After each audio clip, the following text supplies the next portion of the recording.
നമസ്കാരം എല്ലാ പ്രിയപ്പെട്ട പ്രേക്ഷകർക്കും സ്പോട്ട് ലൈവിലേക്ക് സ്വാഗതം. ചില ദാരുണമായ സംഭവങ്ങളാണ് ഇന്ന് നമുക്ക് സ്പോട്ട് ലൈവിൽ ചർച്ച ചെയ്യാനുള്ളത്. അതിലേക്കൊക്കെ നമുക്ക് പോകാം. ആദ്യം തന്നെ നമ്മൾ പോകുന്നത് ഇടുക്കിയിലേക്കാണ്.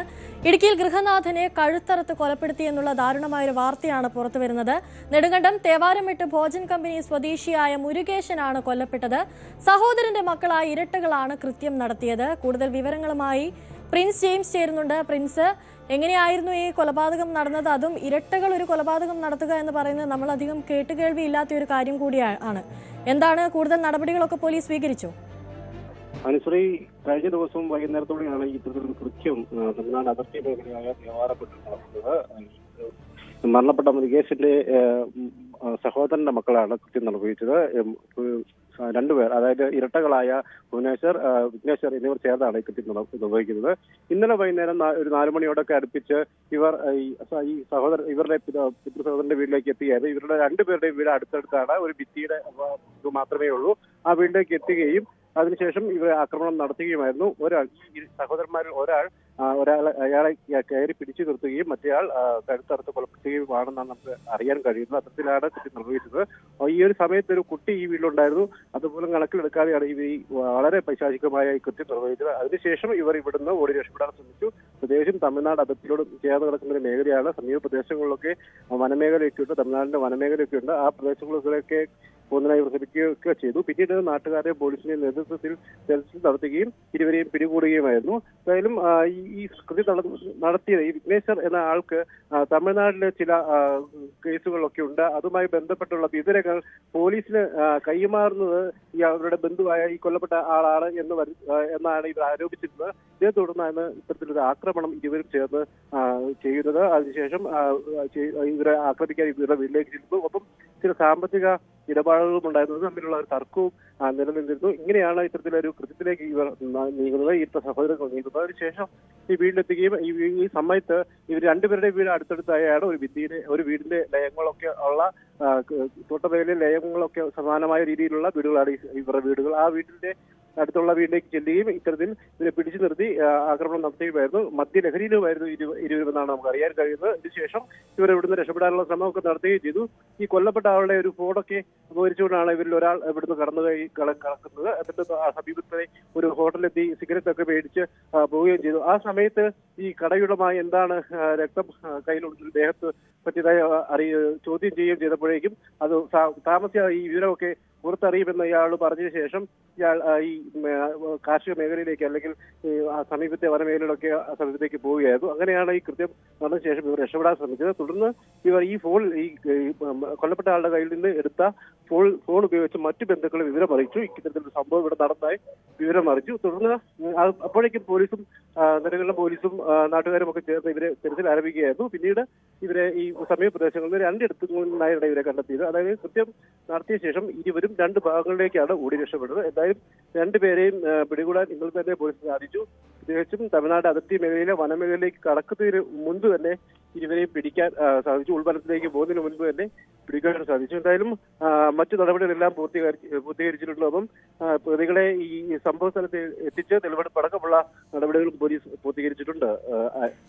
പ്രിൻസ്, ഈ മുരുകേശനെ കൊലപ്പെടുത്തിയതിൽ നല്ല വലിയൊരു ആസൂത്രണം നടന്നിട്ടുണ്ട് എന്നുള്ള കാര്യം തീർച്ചയാണ്. അത്തരത്തിൽ എന്തെങ്കിലും വെളിപ്പെടുത്തൽ ഈ ഇരട്ടകളായ സഹോദരങ്ങളുടെ ഭാഗത്തു നിന്നും ഉണ്ടായിട്ടുണ്ടോ പോലീസിനോട്?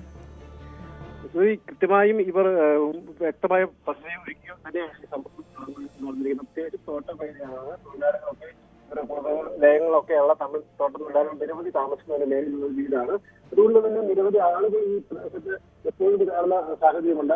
അതുകൊണ്ട് തന്നെ തൊഴിലാളികൾ ജോലിക്കായി പോകുന്ന സമയമാണ് ഇവരെ തിരഞ്ഞെടുത്തത്. മറ്റാളുകളൊന്നും തൊഴിലാളികളൊന്നും ഈ വീടുകളില്ലാതിരിക്കുന്ന സമയം നോക്കിയാണ് ഇവർ ഇവിടെ എത്തിയതും. ഇയാൾ ഇവിടെ ഉണ്ടെന്ന് തന്നെ അറിഞ്ഞ് അത്തരത്തിൽ എത്തുകയുമായിരുന്നു. ഒരു കുഞ്ഞു കുട്ടി അവിടെ ഉണ്ടായിരുന്നാണ് നമുക്ക് അറിയാൻ കഴിയുന്നത്. അതിനെക്കുറിച്ച് വിവരങ്ങൾ അറിയില്ല. എങ്കിൽ പോലും ഈ കുട്ടി ഉണ്ടായിരുന്ന സമയത്ത് പോലും ഇവർ അതിക്രമിച്ച് ഈ വീട്ടിൽ ചെന്ന് ഇരുവരും ചേർന്ന് ഒരാൾ ഈ കൊല്ലപ്പെട്ട ആളെ പിടിച്ചു നിർത്തുകയും മറ്റേയാൾ ആക്രമണം നടത്തുകയുമായിരുന്നു.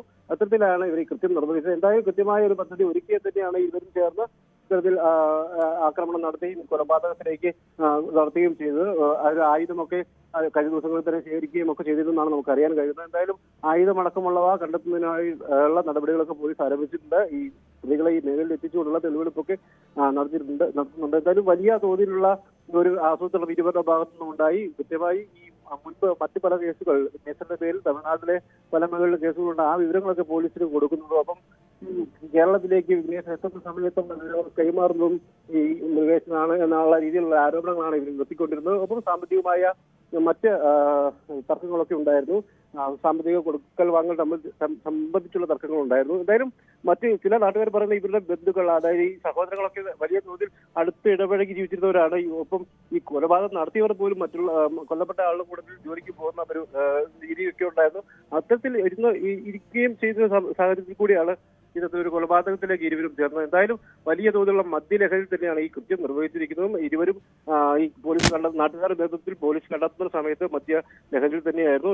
കൊലപാതകം നടത്തുന്ന സമയത്തും അമിതമായ മദ്യപിച്ച ശേഷമാണ് ഇവർ ഈ വീട്ടിലേക്ക് എത്തി കൃത്യം നിർവഹിച്ചത്. എന്തായാലും ഈ കൃത്യമായ ഒരു പ്ലാനിംഗ് നടത്തി അതിനുശേഷം ഈ വീട്ടിലേക്ക് വന്നു. ആളുകൾ ഇല്ല എന്നുള്ള കൃത്യസമയം തിരിച്ചറിഞ്ഞ് ആ സമയത്തേക്ക് നോക്കിയാണ് ഇവർ ആക്രമണം നടത്തിയത്. ഹരിശ്രീ പ്രിൻസ്, മറ്റൊരു കാര്യം എന്ന് പറയുന്നത് ഈ മുരുകേശൻ ഈ സഹോദരങ്ങളുമായി ബന്ധപ്പെട്ടുള്ള ചില കാര്യങ്ങൾ പോലീസിനെ അറിയിക്കും എന്നതുകൊണ്ടാണ് ഈ കൊലപാതകം നടത്തിയതെന്ന് പറയുമ്പോഴും കുടുംബപരമായി മറ്റെന്തെങ്കിലും പ്രശ്നം ഇവർ തമ്മിൽ ഉണ്ടായിരുന്നോ, അങ്ങനെയുള്ള എന്തെങ്കിലും സൂചനകൾ ലഭിക്കുന്നുണ്ടോ? ഈ വിഘ്നേശുമായി ബന്ധപ്പെട്ട ചില കേസുകൾ, തമിഴ്നാടുമായി ബന്ധപ്പെട്ട ചില കേസുകൾ ഉണ്ടെന്നാണ് അറിയുന്നത്. നമുക്ക് പറയാൻ കഴിയുന്നത് അങ്ങനെ തന്നെയാണ്. ആ വിവരങ്ങൾ പോലീസിന് കൈമാറുന്ന ഇദ്ദേഹമാണ് എന്നൊരു ആരോപണം ഇവർ കഴിഞ്ഞ ദിവസങ്ങളൊക്കെ ഉന്നയിച്ചിരുന്നു എന്നാണ് ഇപ്പോൾ നമുക്ക് അറിയാൻ കഴിയുന്നത്. കൃത്യമായ അത്തരത്തിൽ ഈ ആരോപണം ഇവരെ ഉന്നയിക്കുന്നു, അല്ലെങ്കിൽ പോലീസ് ഇവരെ വിഘ്നേശ്വരനെ തേടിയെത്തുന്ന ഒരു സമയത്തൊക്കെ അത് തേടുകയും അല്ലെങ്കിൽ വിവരങ്ങൾ കൈമാറുകയും ചെയ്തത് അത് ഈ മുരുകേശൻ മുഖേനയാണ് എന്നാണ് ഇവർ കരുതിയിരുന്നത്. അതാണ് ഇത്തരത്തിലൊരു കൃത്യത്തിലേക്ക് കൃത്യം നടക്കുന്നതിനായി ഇവരെ പ്രേരിപ്പിച്ചത്. ഒപ്പം സാമ്പത്തികമായ ചില പ്രതിസന്ധികളുണ്ടായിരുന്നു. ഇവരെ കൊല്ലപ്പെട്ട മുരുകേശന്റെയും ഈ കൃത്യം നടത്തിയ അവരുടെ പിതാവും തമ്മിലുള്ള ചില സാമ്പത്തിക ഇടപെടലുണ്ട്. അത്തരത്തിലുള്ള സംഭവങ്ങളാണ് ഈ കൃത്യത്തിലേക്ക് നയിച്ചതെന്നാണ് നമുക്ക് അറിയാൻ കഴിയുന്നത്. പ്രിൻസ്, അതുപോലെ തന്നെ ഇതിലൊരു ഗൂഢാലോചന നടന്നിട്ടുണ്ട് എന്നുള്ള കാര്യം നമ്മൾ നേരത്തെ പറഞ്ഞു. ഇതിൽ കൂടുതൽ ആളുകൾ ഉൾപ്പെട്ടിട്ടുണ്ടോ? അങ്ങനെ എന്തെങ്കിലും പോലീസിന് വിവരം ലഭിച്ചതായി അറിവുണ്ടോ? അനുശ്രീ, മറ്റു ആളുകൾക്ക് ഇതിനകത്ത് ബന്ധമുള്ളതിനെ സംബന്ധിച്ച് കൂടുതൽ വ്യക്തതയില്ല. എങ്കിലും ഈ വിവരങ്ങൾ ഈ സംഭവം നടന്ന ശേഷം ഇവർ അടുത്ത ബന്ധുക്കളെ വിളിച്ചറിയിക്കുന്നു. അതായത് മുരുകേശന്റെ ഫോൺ ഇവർന്ന് ഇതിൽ ഒരാൾ എടുത്തുകൊണ്ട് പോവുകയും അടുത്തൊരു കൃഷിസ്ഥലത്ത് എന്നിരുന്ന വിവരങ്ങൾ വിളിച്ചറിയിക്കുകയും ചെയ്തു. എന്നാൽ അപ്പോൾ തന്നെ ഈ വിവരങ്ങൾ നാട്ടുകാരും ഈ ബന്ധുക്കളും ഒക്കെ പോലീസിന് കൈമാറുന്ന സാഹചര്യമുണ്ട്. അങ്ങനെ തന്നെയാണ് കൃത്യമായ ആ കൃത്യം നടന്ന് ഏതാനും മണിക്കൂറുകൾക്കുള്ളിൽ തന്നെ ഈ പ്രതികളെ പിടികൂടാനും പോലീസിനും സഹായിച്ചു. നാട്ടുകാരുടെ ഒരു കൃത്യമായ ഇടപെടലും പോലീസിന് സഹായത്തിനും ഒപ്പം ഉണ്ടായിരുന്നു. അതും വലിയ തോതിൽ ഇവർ കൂടുതൽ വനമേഖലയിലേക്ക് പോകുന്നതിനൊക്കെ മുൻപ് തന്നെ ഇവരെ പിടികൂടുന്നതിനും സഹായകരമായി. എന്തായാലും മറ്റുള്ള ആളുകൾക്ക് ഇതിനെ സംബന്ധിച്ചുള്ള പങ്കുണ്ടോ എന്നത് വ്യക്തമല്ല. എന്തായാലും പോലീസ് കൃത്യമായ അന്വേഷണം നടത്തുന്നുണ്ട്. നാട്ടുകാരുടെ ഒക്കെ സഹകരണത്തോടെയുള്ള തെരച്ചിൽ, കൃത്യമായ ഒരു ഇടപെടൽ പോലീസിന്റെ ഭാഗം ഉണ്ടാകുകയും വലിയ താമസം കൂടാതെ തന്നെ പ്രതികളെ കസ്റ്റഡിയെടുക്കാൻ സാധിക്കുകയും ചെയ്തു. തെളിവുകൾ ശേഖരിക്കാൻ സാധിക്കുകയും ചെയ്തിട്ടുണ്ട്. എന്തായാലും ഇന്ന് രാവിലെ മറ്റു നടപടികളെല്ലാം പൂർത്തീകരിച്ച് പ്രതികളെ സംഭവ സ്ഥലത്ത് എത്തിച്ച് തെളിവെടുപ്പ് നടത്തുന്നുണ്ട്.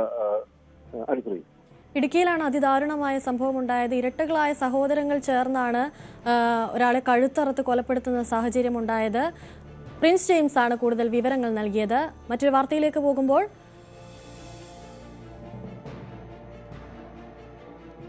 കൊച്ചുമകൻ മരിച്ചതിന്റെ വിഷമത്തിൽ മുത്തശ്ശിയും മുത്തശ്ശിയുടെ സഹോദരിയും ആത്മഹത്യ ചെയ്തു. കൂത്തുപറമ്പ് സ്വദേശിനികളായ റെജി, സഹോദരി റോജ എന്നിവരാണ് മരിച്ചത്. പ്രണയം നടിച്ചൊരു പെൺകുട്ടിയെ പീഡിപ്പിച്ചെന്ന കേസിൽ ഏതാനും നാളുകൾക്ക് മുൻപ് കിഷൻ സുനിൽ എന്ന ചെറുപ്പക്കാരനെ പോലീസ് അറസ്റ്റ് ചെയ്തിരുന്നു.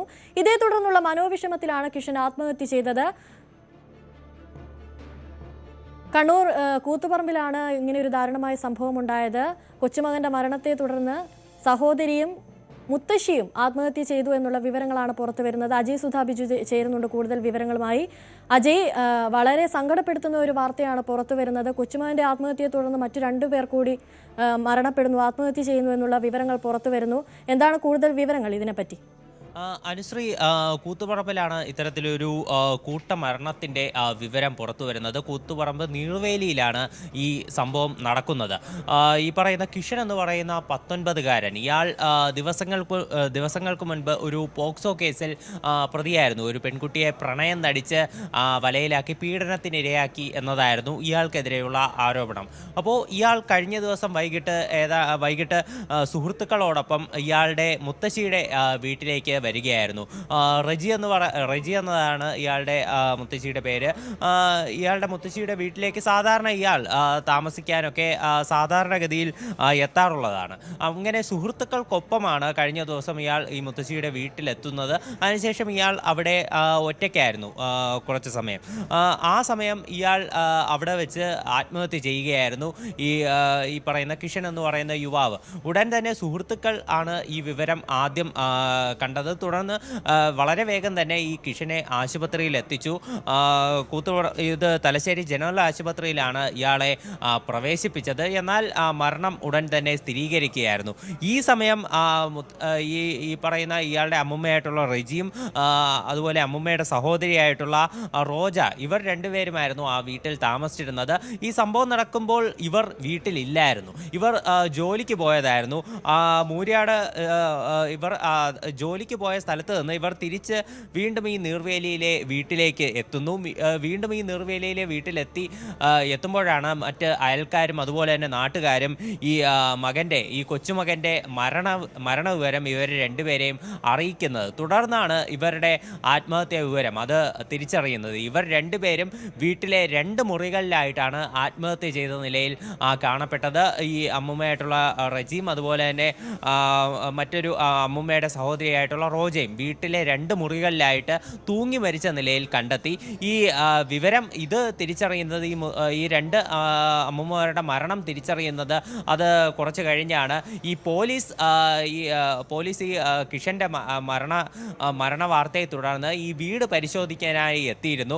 ഈ തലശ്ശേരി ജനറൽ ആശുപത്രിയിൽ നിന്ന് വിവരം കൂത്തുപറമ്പ് പോലീസ് സ്റ്റേഷനിലാണ് ആദ്യം അറിയിച്ചത്. അവരുടെ നിർദ്ദേശപ്രകാരം മൂര്യാട് പോലീസാണ് ഈ വീട്ടിൽ പരിശോധനയ്ക്കായി എത്തിയത്. മൂര്യാട് പോലീസ് വീട്ടിലെത്തി പരിശോധനയ്ക്കായി വീടിനുള്ളിൽ പ്രവേശിച്ചപ്പോഴാണ് ഈ 2 സ്ത്രീകളെ 2 മുറികളിലായിട്ട് മരിച്ച നിലയിൽ കണ്ടെത്തിയത്. എന്തായാലും ദാരുണമായിട്ടുള്ള ഒരു സംഭവമാണ്. ഇതിനെ സംബന്ധിച്ച് കൂടുതൽ അന്വേഷണങ്ങൾ പോലീസ് നടത്തിക്കൊണ്ടിരിക്കുകയാണ്. അജയ്, മറ്റൊരു കാര്യം എന്ന് പറയുന്നത് ഈ ചെറുമകന്റെ മരണത്തെ തുടർന്ന് ഉണ്ടായ 2 ആത്മഹത്യ, അതിന് പിന്നിൽ മറ്റെന്തെങ്കിലും കാരണമുണ്ടോ? അത്തരത്തിൽ പോലീസ് എന്തെങ്കിലും അന്വേഷണം മുന്നോട്ട് കൊണ്ടുപോകുന്നുണ്ടോ? തീർച്ചയായിട്ടും ഇത് നിലവിൽ പ്രാഥമികമായിട്ടുള്ള ഒരു വിവരം നമുക്ക് ലഭിക്കുന്നത് ഈ കൊച്ചുമകൻ്റെ മരണം ഒരു മനം നൊന്താണ് ഇവർ രണ്ടുപേരും ആത്മഹത്യ ചെയ്തത് എന്നാണ് പ്രാഥമികമായിട്ട് പോലീസിന് ലഭിച്ചിട്ടുള്ള വിവരം. അത് തന്നെയാണ് അവർ അത് സംബന്ധിച്ച് അത് ചുറ്റിപ്പറ്റിയാണ് നിലവിൽ ഉള്ള ഒരു സ്ഥിതിഗതികളും അത് നിലനിൽക്കുന്നത്. പോലീസ് ഇതിൽ മറ്റെന്തെങ്കിലും കാരണമുണ്ടോ, ഇതിൽ പിന്നിൽ എന്തെങ്കിലും ഇത് പുറത്തറിയാത്ത എന്തെങ്കിലും കാരണമുണ്ടോ എന്നതിനെ സംബന്ധിച്ചെല്ലാം അന്വേഷണം നടത്തിക്കൊണ്ടിരിക്കുകയാണ്. ഈ കൊച്ചുമകനായിട്ടുള്ള ഈ കിഷൻ അത് ആത്മഹത്യ ചെയ്തത് ഈ പറയുന്ന ഈ പോക്സോ കേസ്, തനിക്കെതിരെ പോക്സോ കേസ് വന്നതിൽ മനം നൊന്താണ് ആത്മഹത്യ ചെയ്തതെന്നാണ് സുഹൃത്തുക്കൾ ഉൾപ്പെടെ നൽകുന്ന വിവരം. ഇയാൾ അത് കാരണം വളരെ ഒരു മാനസിക വിഷമത്തിലായിരുന്നു. ഒരു പ്രണയം കാരണം അതിന് പിന്നാലെയാണ് ഇയാൾ ഒരു പോക്സോ കേസിൽ അകപ്പെടുന്നത്. ഈ പ്രായപൂർത്തിയാകാത്ത പെൺകുട്ടിയുമായിട്ട് പ്രണയത്തിലായതിനു പിന്നാലെ ഈ പെൺകുട്ടിയെ പ്രണയം നടിച്ച് പീഡനത്തിന് ഇരയാക്കി എന്നതായിരുന്നു ഇയാൾക്കെതിരെ വന്ന കേസ്. ഈ കേസ് 20 ദിവസം മുൻപാണ് ഇത്തരമൊരു കേസ് രജിസ്റ്റർ ചെയ്തത്. ഇതിലുള്ള ഒരു മനോവിഷമത്തിലാണ് ഈ കിഷൻ ആത്മഹത്യ ചെയ്തതെന്നാണ് വിവരം. ഈ കിഷൻ സാധാരണ ഈ റെജി എന്ന് പറയുന്ന ഈ അമ്മുമ്മയുടെ വീട്ടിൽ താമസിക്കാനും അതുപോലെ തന്നെ മറ്റാവശ്യങ്ങൾക്കുമെല്ലാം എത്താറുള്ളതായിരുന്നു. അതുപോലെ ഒരു സാധാരണ ഗതിയിൽ ഈ റെജിയുടെ വീട്ടിലേക്ക് എത്തിയത് എന്നാണ് സുഹൃത്തുക്കൾ ഉൾപ്പെടെ വിചാരിച്ചിരുന്നത്. അപ്പോഴാണ് അപ്രതീക്ഷിതമായി ഇയാൾ ആ വീടിനുള്ളിൽ തൂങ്ങി മരിച്ച് ആത്മഹത്യ ചെയ്തത്. അതിനുശേഷം ഈ വിവരമറിഞ്ഞ് ആ സ്ഥലത്തെത്തിയ 2 അമ്മുമ്മമാരും ആത്മഹത്യ ചെയ്യുകയായിരുന്നു. എന്തായാലും ഈ കൂട്ടമരണം അത് ഒരു നാടിനെ ഒന്നാകെ ഞെട്ടിച്ച ഒരു സംഭവമായി മാറിയിരിക്കുകയാണ്. അജയ്, മറ്റൊരു കാര്യം എന്ന് പറയുന്നത് ഈ മരണപ്പെട്ട കിഷനുമായി ബന്ധപ്പെട്ടുള്ള പോക്സോ കേസ്, അതുമായി ബന്ധപ്പെട്ട ആ കുടുംബത്തിൽ എന്തെങ്കിലും തരത്തിലുള്ള പ്രശ്നങ്ങൾ നിലനിന്നിരുന്നോ? മറ്റു 2 പേരുടെ മരണത്തിന് കാരണമാക്കിയത് അതായിരുന്നോ? അങ്ങനെ എന്തെങ്കിലും തരത്തിലുള്ള വിവരങ്ങൾ പോലീസിന് ലഭിച്ചതായി അറിവുണ്ടോ? പോലീസ് ഇത്തരം കാര്യങ്ങളെല്ലാം ഈ സാഹചര്യവുമായി ബന്ധപ്പെട്ട മറ്റ് കാര്യങ്ങളെല്ലാം നിലവിൽ അന്വേഷണ വിധേയമാക്കിക്കൊണ്ടിരിക്കുകയാണ്. നിലവിൽ ഈ പോക്സോ കേസും അതുമായി ബന്ധപ്പെട്ട് ഈ കിഷന് ഒരു മാനസിക വിഷമം ഉണ്ടായിരുന്നു എന്നതിനെ സംബന്ധിച്ച് സുഹൃത്തുക്കൾ നൽകുന്ന വിവരം അത് മാത്രമാണ് നിലവിൽ പോലീസിനും അറിയാമെന്നുള്ള കാര്യം. ഇതിന് പിന്നിൽ മറ്റ് കുടുംബത്തിൽ എന്തെങ്കിലും സംസാരം ഉണ്ടായിട്ടുണ്ടോ? ഈ മുത്തശ്ശിമാർ അവർ ഈ പ്രശ്നത്തിന് സാഹചര്യമായിട്ടുണ്ടോ, അവർ ഇവരുമായിട്ട് ബന്ധപ്പെട്ടിട്ടുള്ള മറ്റു കാര്യങ്ങൾ എല്ലാം പോലീസ് നിലവിൽ അന്വേഷിച്ചു കൊണ്ടിരിക്കുകയാണ്. കിഷൻ്റെ അച്ഛനെന്ന് പറയുന്നത് ഒരു ട്രാവൽസിൽ ജോലി ചെയ്യുന്നൊരു ജീവനക്കാരനാണ്. സുനിൽ എന്നാണ് ഇദ്ദേഹത്തിൻ്റെ പേര്. അതുപോലെ തന്നെ സഹോദരനായിട്ടുള്ള അക്ഷയ് ഹോട്ടൽ മാനേജ്മെൻറ്റ് ജീവനക്കാരനാണ്. ഇവരെ ഉൾപ്പെടെ ചോദ്യം ചെയ്യേണ്ടതുണ്ട്. അമ്മയുടെ പേര് നിമിഷ എന്നാണ്. അപ്പോൾ ഇവരെ ഉൾപ്പെടെ കേന്ദ്രീകരിച്ച് അന്വേഷണം നടത്തേണ്ടതുണ്ട്. ഇവരെ കൂടുതൽ ചോദ്യം ചെയ്യേണ്ടതുണ്ട്. എന്നാൽ മാത്രമേ ഈ മരണം സംബന്ധിച്ച് കൂടുതൽ വിവരങ്ങൾ അത് ലഭ്യമാകുകയുള്ളൂ. അജയ്, അതുപോലെ കിഷനുമായി ബന്ധപ്പെട്ട് ഉള്ള പോക്സോ കേസ്, അതിന്റെ അന്വേഷണം എവിടം വരെ എത്തിയിരുന്നു? അതിൽ പോലീസ് എന്തൊക്കെ കണ്ടെത്തലുകളാണ് നടത്തിയത് എന്ന തരത്തിൽ വിവരങ്ങൾ ലഭിച്ചിട്ടുണ്ടോ? നിലവിൽ ഈ പോക്സോ കേസുമായി ബന്ധപ്പെട്ട് ഇയാൾ കുറച്ച് ദിവസം ജയിലിലായിരുന്നു എന്നതാണ് ഈ സുഹൃത്തുക്കൾ ഉൾപ്പെടെ നൽകുന്ന വിവരം. ഇതിൽ മറ്റ് ഒരു അവസാനഘട്ട നടപടിക്രമങ്ങളിലേക്ക് പോലീസ് കടക്കുന്നതേ ഉണ്ടായിരുന്നുള്ളൂ. ഒരു പ്രാഥമികമായിട്ട് ഒരു പരാതി ലഭിക്കുന്നു, അതിനെ സംബന്ധിച്ച് പോലീസ് നടപടി സ്വീകരിക്കുകയും ചെയ്തിരുന്നു. അപ്പോൾ അതാണ് നിലവിൽ മനസ്സിലാക്കാൻ സാധിക്കുന്നത്. ഇത് മറ്റ് കാര്യങ്ങളിലേക്ക്, മറ്റ് കോടതി നടപടികൾ, അതുപോലെ തന്നെ മറ്റ് ഈ കേസുമായി ബന്ധപ്പെട്ടിട്ടുള്ള തുടർ ഒരു പ്രക്രിയകൾ, അതിലേക്കെല്ലാം കടക്കുന്നതിനിടെയാണ് ഈ സംഭവം ഉണ്ടായത്. വളരെ കുറച്ച് ദിവസം മാത്രമേ ആയിട്ടുള്ളൂ ഇത്തരം ഒരു പോക്സോ കേസ് രജിസ്റ്റർ ചെയ്തിട്ട്, 20 ദിവസമെന്നാണ് അറിയാൻ സാധിക്കുന്നത്. അതിനുശേഷമാണ് ഈ ഒരു മനോവിഷമത്തിലാണ് ഇയാൾ നിലവിൽ ഈ അമ്മുമ്മയായിട്ടുള്ള റെജിയുടെ വീട്ടിൽ വന്ന് ആത്മഹത്യ ചെയ്തത് എന്നാണ് വിവരം. ഇപ്പോൾ അതിനെ തുടർന്ന് ആ സംഭവം നടന്ന് ഏതാനും മണിക്കൂറുകൾക്കകം തന്നെയാണ് ഈ അമ്മുമ്മയായിട്ടുള്ള റെജിയും അമ്മുമ്മയുടെ സഹോദരിയായിട്ടുള്ള റോജയും അതേ വീട്ടിൽ വെച്ച് തന്നെ ആത്മഹത്യ ചെയ്യുന്നത്. 2 മുറികളിലായിട്ടാണ് ഇവരെ തൂങ്ങി മരിച്ച നിലയിൽ കണ്ടെത്തുന്നത്. ഉടൻ തന്നെ നാട്ടുകാർ ഇവരെ ആശുപത്രിയിൽ എത്തിച്ചെങ്കിലും മരണം സ്ഥിരീകരിക്കുകയായിരുന്നു. എന്തായാലും വളരെ ദാരുണമായിട്ടുള്ള ഒരു സംഭവം തന്നെയാണ് നടന്നത്. കണ്ണൂർ കൂത്തുപറമ്പിലാണ് ഇത്തരമൊരു സംഭവം ഉണ്ടായിരിക്കുന്നത്. കൊച്ചുമകന്റെ മരണത്തെ തുടർന്ന് ഉണ്ടായ മനോവിഷമത്തിൽ മുത്തശ്ശിയും മുത്തശ്ശിയുടെ സഹോദരിയും ആത്മഹത്യ ചെയ്യുകയായിരുന്നു. അജയ് സുധ ബിജുവാണ് കൂടുതൽ വിവരങ്ങൾ നൽകിയത്. മറ്റൊരു വാർത്തയിലേക്ക് പോകുമ്പോൾ, കൊട്ടാരക്കര താലൂക്ക് ആശുപത്രിയുടെ ലിഫ്റ്റിൽ ജീവനക്കാരി കുടുങ്ങി. ഫയർഫോഴ്സും ലിഫ്റ്റ് ടെക്നീഷ്യനും ചേർന്നാണ് ജീവനക്കാരിയെ രക്ഷപ്പെടുത്തിയത്. അരമണിക്കൂറിലധികം ജീവനക്കാരി ലിഫ്റ്റിൽ കുടുങ്ങിയതായി സഹപ്രവർത്തകർ അറിയിച്ചു. ഡയാലിസിസ് രോഗികളെ അടക്കം കൊണ്ടുപോകുന്ന ലിഫ്റ്റിൽ നിരന്തരം തകരാറുണ്ടാകുന്നതായും പരാതിയുണ്ട്. വിനീഷ് കൊട്ടാരക്കര ചേരുന്നുണ്ട് കൂടുതൽ വിവരങ്ങളുമായി. വിനീഷ്, ആശുപത്രിയിലെ ലിഫ്റ്റാണ് ഇത്തരത്തിൽ നിരന്തരമായി തകരാറുണ്ടാകുന്ന ഒരു അവസ്ഥ വരുന്നത്. ഇപ്പോൾ അതിലൊരാൾ കുടുങ്ങിയിരിക്കുന്നു. ഇതിൽ എന്തെങ്കിലും തരത്തിലുള്ള പരിഹാരം അധികൃതർ മുന്നോട്ട് വെച്ചിട്ടുണ്ടോ? എന്താണ് കൂടുതൽ വിവരങ്ങൾ? അനുശ്രീ, ഇത് കഴിഞ്ഞ ദിവസമായിരുന്നു ഈ സംഭവം ഉണ്ടായത്. കൊട്ടാരക്കര താലൂക്ക് ആശുപത്രിയിലാണ്. താലൂക്ക് ആശുപത്രിയുടെ ലിഫ്റ്റിൽ ജീവനക്കാരി കുടുങ്ങിയത്. ഏകദേശം ഒരു അരമണിക്കൂർ സമയത്തോളം അവർ ലിഫ്റ്റിനുള്ളിൽ കുടുങ്ങിയിരുന്നു. പക്ഷേ പെട്ടെന്ന് ഒരു ടെക്നീഷ്യന്റെ സഹായത്തോടു കൂടി അവരെ രക്ഷപ്പെടുത്താൻ സാധിച്ചു. ഫയർഫോഴ്സ് സംഘവും സ്ഥലത്തെത്തിയിരുന്നു. പക്ഷേ നമുക്ക് ആശങ്കപ്പെടേണ്ട ഒരു സംഭവം ഇത് വീണ്ടും ആവർത്തിക്കപ്പെടുന്നു എന്നുള്ളതാണ്. നിരന്തരം ഇത്തരം ഈ ലിഫ്റ്റ് തകരാറാവുന്നു, രോഗികൾ അതിൽ കുടുങ്ങുന്നു, ജീവനക്കാർ കുടുങ്ങുന്നു. ഇങ്ങനെ നിരന്തര സംഭവങ്ങൾ ഉണ്ടായിട്ട് പോലും ഇതിനൊരു കൃത്യമായിട്ടൊരു പരിഹാരം കാണാൻ ആശുപത്രി അധികൃതർക്ക് ഇതുവരെയും സാധിച്ചിട്ടില്ല എന്നുള്ളതാണ്. ആശുപത്രിയുടെ വലിയ രീതിയിലുള്ള നവീകരണ പ്രവർത്തനങ്ങളൊക്കെ നടക്കുന്നുണ്ടെങ്കിൽ പോലും ഇത്തരത്തിലുള്ള ഒരു അനാസ്ഥ വലിയ ഒരു അനാസ്ഥയായിട്ട് തന്നെ ഇപ്പോഴും നിലനിൽക്കുന്നു. കാരണം നഗരസഭാ ചെയർമാനും ഒക്കെ സ്ഥലത്തെത്തിയിരുന്നു. പക്ഷേ ഈ കഴിഞ്ഞ ഭരണസമിതിയിൽ പോലും ഇതുമായി ബന്ധപ്പെട്ട് ഇതിന്റെ അറ്റകുറ്റപ്പണികൾ പൂർത്തീകരിക്കാനോ ഇതിന്റെ ഈ ഒരു ഇടയ്ക്കുള്ള തകരാറുകൾ പരിഹരിക്കാനോ ഒന്നും തന്നെ ഇതിനുള്ളൊരു നടപടിക്രമങ്ങളിലേക്ക് ഇതുവരെ നീങ്ങിയിട്ടില്ല എന്നുള്ളതാണ്. പക്ഷെ എന്തായാലും നാട്ടുകാരുടെ ഭാഗത്തു നിന്നും വലിയൊരു അമർഷമുണ്ട്. അതായത് ഈ രോഗികളുടെ ഭാഗത്തു നിന്നൊരു അമർഷമുണ്ട്. നിരവധി ഇത്തരത്തിലുള്ള സംഭവങ്ങൾ ഇവിടെ ആവർത്തിക്കപ്പെടുന്നുണ്ട്. മുൻപും സമാനമായ സംഭവങ്ങൾ ഉണ്ടായിട്ടുണ്ട്. രോഗികൾ ലിഫ്റ്റിൽ കുടുങ്ങിയ സംഭവം ഉണ്ടായിട്ടുണ്ട്. പക്ഷേ ഈ സമയത്ത് ഫയർഫോഴ്സ് സംഘത്തിന് പോലും ആ ഒരു സ്ഥലത്തേക്ക് എത്താൻ വലിയ ബുദ്ധിമുട്ടായ സാഹചര്യം വരെ ഉണ്ടായിട്ടുണ്ട്. പക്ഷേ ഇത് വീണ്ടും ആവർത്തിക്കപ്പെടുന്നത് നാട്ടുകാരുടെ ഭാഗത്തു നിന്നും രോഗികളുടെ ഭാഗത്തു നിന്നും എല്ലാം വലിയൊരു പ്രതിഷേധത്തിൽ തന്നെ നീങ്ങുന്ന സാഹചര്യമുണ്ട്.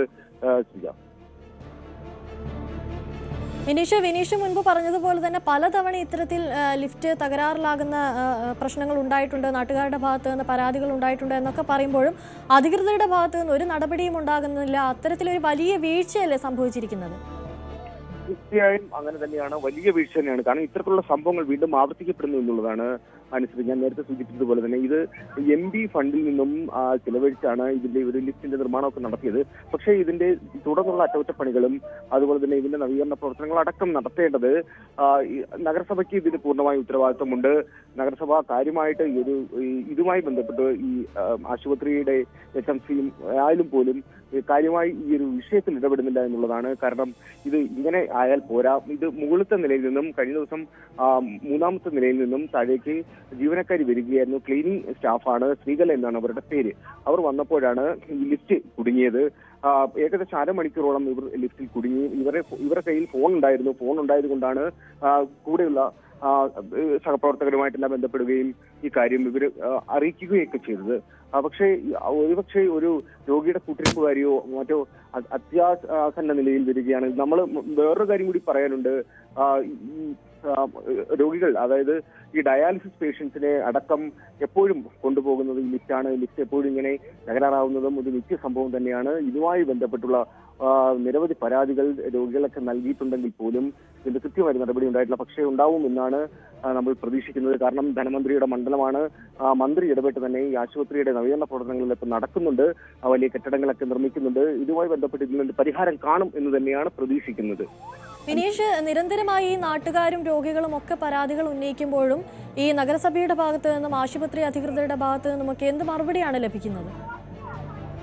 ആശുപത്രി അധികൃതർ HMCയിലടക്കം ഈ ഒരു വിഷയം അവർ സംസാരിച്ചിട്ടുണ്ടെന്നാണ് അറിയുന്നത്. പക്ഷേ ഞാൻ നേരത്തെ സൂചിപ്പിച്ചു, ഇതുമായി ബന്ധപ്പെട്ട് ഇത് കമ്പനിയുടെ നേരിട്ട് ഇതുമായി ബന്ധപ്പെട്ടുള്ള തകരാറുകൾ പരിഹരിക്കുന്നതിന് വേണ്ടിയുള്ള നടപടിക്രമങ്ങൾ ഉണ്ടാവുന്നില്ല.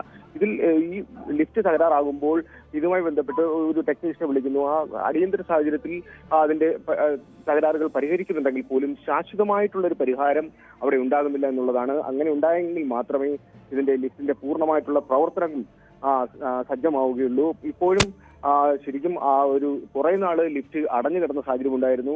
കാരണം നമ്മൾ ആശുപത്രിയിൽ പോകുമ്പോൾ ലിഫ്റ്റ് പ്രവർത്തനരഹിതമാണ് എന്നുള്ള ബോർഡ് വരെ അവിടെ സ്ഥാപിച്ചിട്ടുണ്ടായിരുന്നു. ഈ അടുത്ത സമയം മുതലാണ് അതിന്റെ ഒരു തകരാറുകൾ പരിഹരിച്ച് വീണ്ടും ലിഫ്റ്റ് പ്രവർത്തന സജ്ജമാക്കിയത്. പക്ഷെ വീണ്ടും ഇതേപോലെയുള്ള തകരാറുകൾ സംഭവിക്കുന്നു. പക്ഷേ ഈ രോഗികൾ കുടുങ്ങുന്നു എന്നുള്ളത് നിത്യ സംഭവമായി തന്നെ മാറുന്നുണ്ട്.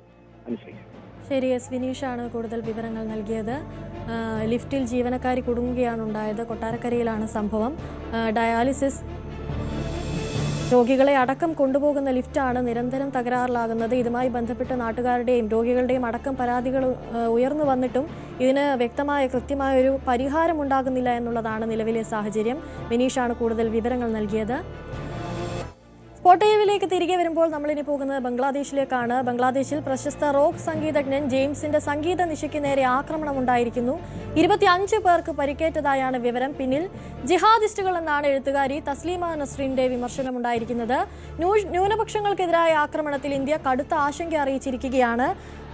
ഫരീദ്പൂർ ജില്ലാ സ്കൂളിലെ 185ാം വാർഷികാഘോഷങ്ങളുടെ ഭാഗമായായിരുന്നു ഇത്തരമൊരു പരിപാടി സംഘടിപ്പിച്ചിരുന്നത്. അതിനിടയിലാണ് ഇങ്ങനെയൊരു ആക്രമണം ഉണ്ടാകുന്നത്. വെള്ളിയാഴ്ച രാത്രി 9:30 ജെയിംസ് വേദിയിലെത്തുന്നതിന് മിനിറ്റുകൾക്ക് മുൻപ് ഏതായാലും ചിലർ ഇത്തരത്തിലൊരു ആക്രമണം അഴിച്ചുവിടുന്നത്. കൂടുതൽ വിവരങ്ങളുമായി അജയ് സുധാവിജി ചേരുന്നുണ്ട്. അജയ്, ബംഗ്ലാദേശിൽ ആക്രമണം കൂടുതൽ കടുക്കുന്നു. ഇപ്പോഴിതാ ഇത്തരമൊരു ആക്രമണം കൂടി ഒരു സംഗീതജ്ഞന് നേരെ ഇത്തരമൊരു ആക്രമണം ഉണ്ടായിരിക്കുന്നു. അതിനു മുൻപേ ഇന്നലെ മറ്റൊരാൾ ആൾക്കൂട്ട ആക്രമണത്തിൽ മരണപ്പെട്ടിരിക്കുന്നു എന്ന തരത്തിലുള്ള വിവരങ്ങളൊക്കെ പുറത്തു വരുന്നു. ബംഗ്ലാദേശ് കൂടുതൽ ആക്രമണം കടുക്കുകയാണല്ലേ ബംഗ്ലാദേശിൽ? തീർച്ചയായിട്ടും അനുശ്രീ, ആശങ്കപ്പെടുത്തുന്ന സാഹചര്യം തന്നെയാണ് ബംഗ്ലാദേശിൽ നമുക്ക് ഓരോ ദിവസവും കേൾക്കാൻ സാധിക്കുന്നത്. അതിൻ്റെ ഏറ്റവും പുതിയ ഉദാഹരണം തന്നെയാണ് കഴിഞ്ഞ ദിവസം രാത്രി അവിടെ ഒരു സംഗീത ദിശയിൽ നടന്നത്. ഒരു സ്കൂളിൻ്റെ വാർഷികാഘോഷവുമായി ബന്ധപ്പെട്ട പരിപാടിയിലായിരുന്നു ഇത്തരമൊരു അപ്രതീക്ഷിതമായിട്ടുള്ള ആക്രമണം. അതായത് അവിടെയുള്ള റോക്ക് സ്റ്റാർ എന്നറിയപ്പെടുന്ന ബംഗ്ലാദേശിലെ തന്നെ ഏറ്റവും പ്രശസ്തനായിട്ടുള്ള ഒരു റോക്ക് സംഗീതജ്ഞനായിരുന്നു ഈ പറയുന്ന ജെയിംസ് എന്ന് പറയുന്ന വ്യക്തി. അപ്പോൾ ഇയാളുടെ പരിപാടിയായിരുന്നു ഈ സ്കൂളിൻ്റെ വാർഷികാഘോഷത്തിൻ്റെ ഭാഗമായിട്ട് ഒരു സംഗീത നിശയായി അവിടെ സംഘടിപ്പിച്ചിരുന്നത്. ഇന്നലെ രാത്രി പ്രാദേശിക സമയം 9:30 ഈ ജെയിംസ് വേദിയിലെത്തുമെന്നാണ് അറിയിച്ചിരുന്നത്. അപ്പോൾ അതിനിടയിലായിരുന്നു കുറച്ച് പേർ അവിടെ ആ സ്കൂളിനുള്ളിലേക്ക് കടന്നു വന്നത്. ആയുധങ്ങളുമായിട്ടും അതുപോലെ തന്നെ ഒരു അക്രമത്തിന് ആഹ്വാനം ചെയ്തുകൊണ്ടുമായിരുന്നു ഇവരുടെ കടന്നുവരവ്. അപ്പോൾ അവിടെ വിന്യസിച്ചിരുന്ന സുരക്ഷാ ജീവനക്കാർ ഇവരെ പെട്ടെന്ന് തന്നെ തടഞ്ഞു നിർത്തി. തടഞ്ഞു നിർത്തിയപ്പോൾ പെട്ടെന്ന് ഇവർ അക്രമാസക്തരാവുകയും അവിടെ കൂടിയുന്ന ജനങ്ങൾക്ക് നേരെ കല്ലുകളും വടികളും ഉൾപ്പെടെ വലിച്ചെറിയുകയുമായിരുന്നു. ഇഷ്ടികകൾ ഉൾപ്പെടെ അവർ ജനക്കൂട്ടത്തിന് നേരെ എറിഞ്ഞുവെന്നാണ് ദൃക്സാക്ഷികൾ സൂചിപ്പിക്കുന്ന ഒരു പ്രധാനപ്പെട്ട വിവരം. ഈ ജനക്കൂട്ടത്തെ ആക്രമിച്ചതിൽ കുറഞ്ഞത് 25 പേർക്കെങ്കിലും പരിക്കേറ്റതായിട്ടാണ് നിലവിൽ നമുക്ക് വിവരം ലഭിക്കുന്നത്.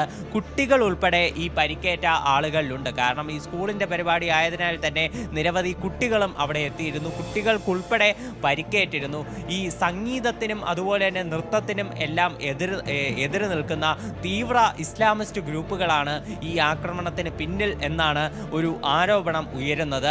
ഇതേ ആരോപണം തന്നെയാണ് എഴുത്തുകാരിയായിട്ടുള്ള തസ്ലീമ നസ്രിനും ഉന്നയിച്ചിരിക്കുന്നത്. അവർ പറയുന്നത് ജിഹാദിസ്റ്റുകളാണ് ഇത്തരമൊരു ആക്രമണം നടത്തിയതെന്നാണ്. എന്നാൽ ഇതിനെ സംബന്ധിച്ച് മറ്റ് അവിടെ ഭരണാധികാരികളൊന്നും ഈ വിവരം സ്ഥിരീകരിക്കുന്നില്ല. ഇത്തരമൊരു ആരോപണം അത് വളരെ ശക്തമായിട്ട് തന്നെയുണ്ട്. പ്രത്യേകിച്ച് ഇപ്പോൾ ബംഗ്ലാദേശിൽ ഈ ഇടക്കാല സർക്കാർ അധികാരത്തിൽ വന്നതിന് ശേഷം ഈ ന്യൂനപക്ഷങ്ങൾക്കെതിരെയുള്ള ആക്രമണം, അതുപോലെ തന്നെ ഇത്തരത്തിൽ തീവ്ര മത ഗ്രൂപ്പുകൾ, തീവ്ര മത നിലപാടുകൾ സ്വീകരിക്കുന്ന ഇത്തരം ഗ്രൂപ്പുകൾ, അവരുടെ ഒരു വിളയാട്ടം തന്നെയാണ് ബംഗ്ലാദേശിൽ നടക്കുന്നത് എന്ന് വ്യാപകമായിട്ടുള്ള വിമർശനം ഉയർന്നിരുന്നു. അപ്പോൾ അതിനെ ശരിവെക്കുന്ന തരത്തിലാണ് ഈ ഒരു സംഗീതജ്ഞന് നേരെയുള്ള ആക്രമണം നടന്നത്. എന്തായാലും ഇയാൾക്ക്, ഈ ജെയിംസ് എന്ന് പറയുന്ന സംഗീതജ്ഞനോ ഇയാളുടെ മറ്റ് സഹപ്രവർത്തകർക്കോ ഈ ആക്രമണത്തിൽ പരിക്കേറ്റിട്ടില്ല എന്നുള്ളത് ആശ്വാസം നൽകുന്ന കാര്യം തന്നെയാണ്. എന്നാൽ അത് കാണാൻ വന്ന ജനക്കൂട്ടത്തിൽ പലർക്കും പരിക്കേറ്റിരുന്നു. പലരുടെയും നില ഗുരുതരം തന്നെയാണ്.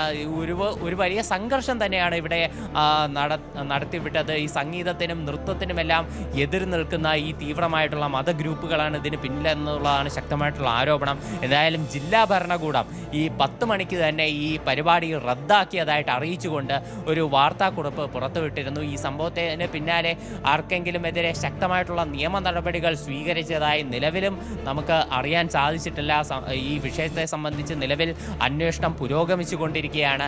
എന്തായാലും ഈ ബംഗ്ലാദേശിൽ നടക്കുന്ന ന്യൂനപക്ഷ വിഭാഗങ്ങൾക്കെതിരെയുള്ള ആക്രമണങ്ങളും അവിടെയുള്ള ഇത്തരം തീവ്ര ഗ്രൂപ്പുകളുടെ ഒരു വിളയാട്ടവും ഇതിനെ സംബന്ധിച്ച് ഇന്ത്യ കടുത്ത ആശങ്ക തന്നെ രേഖപ്പെടുത്തിയിട്ടുണ്ട്. ഇന്ത്യയുടെ വിദേശകാര്യ വക്താവായിട്ടുള്ള രൺധീർ ജയ്സ്വാൾ കഴിഞ്ഞ ദിവസം ഒരു മാധ്യമങ്ങളോട് സംസാരിച്ചപ്പോൾ അദ്ദേഹം ഇക്കാര്യം ഇന്ത്യയുടെ നിലപാട് എടുത്തു സൂചിപ്പിച്ചിരുന്നു.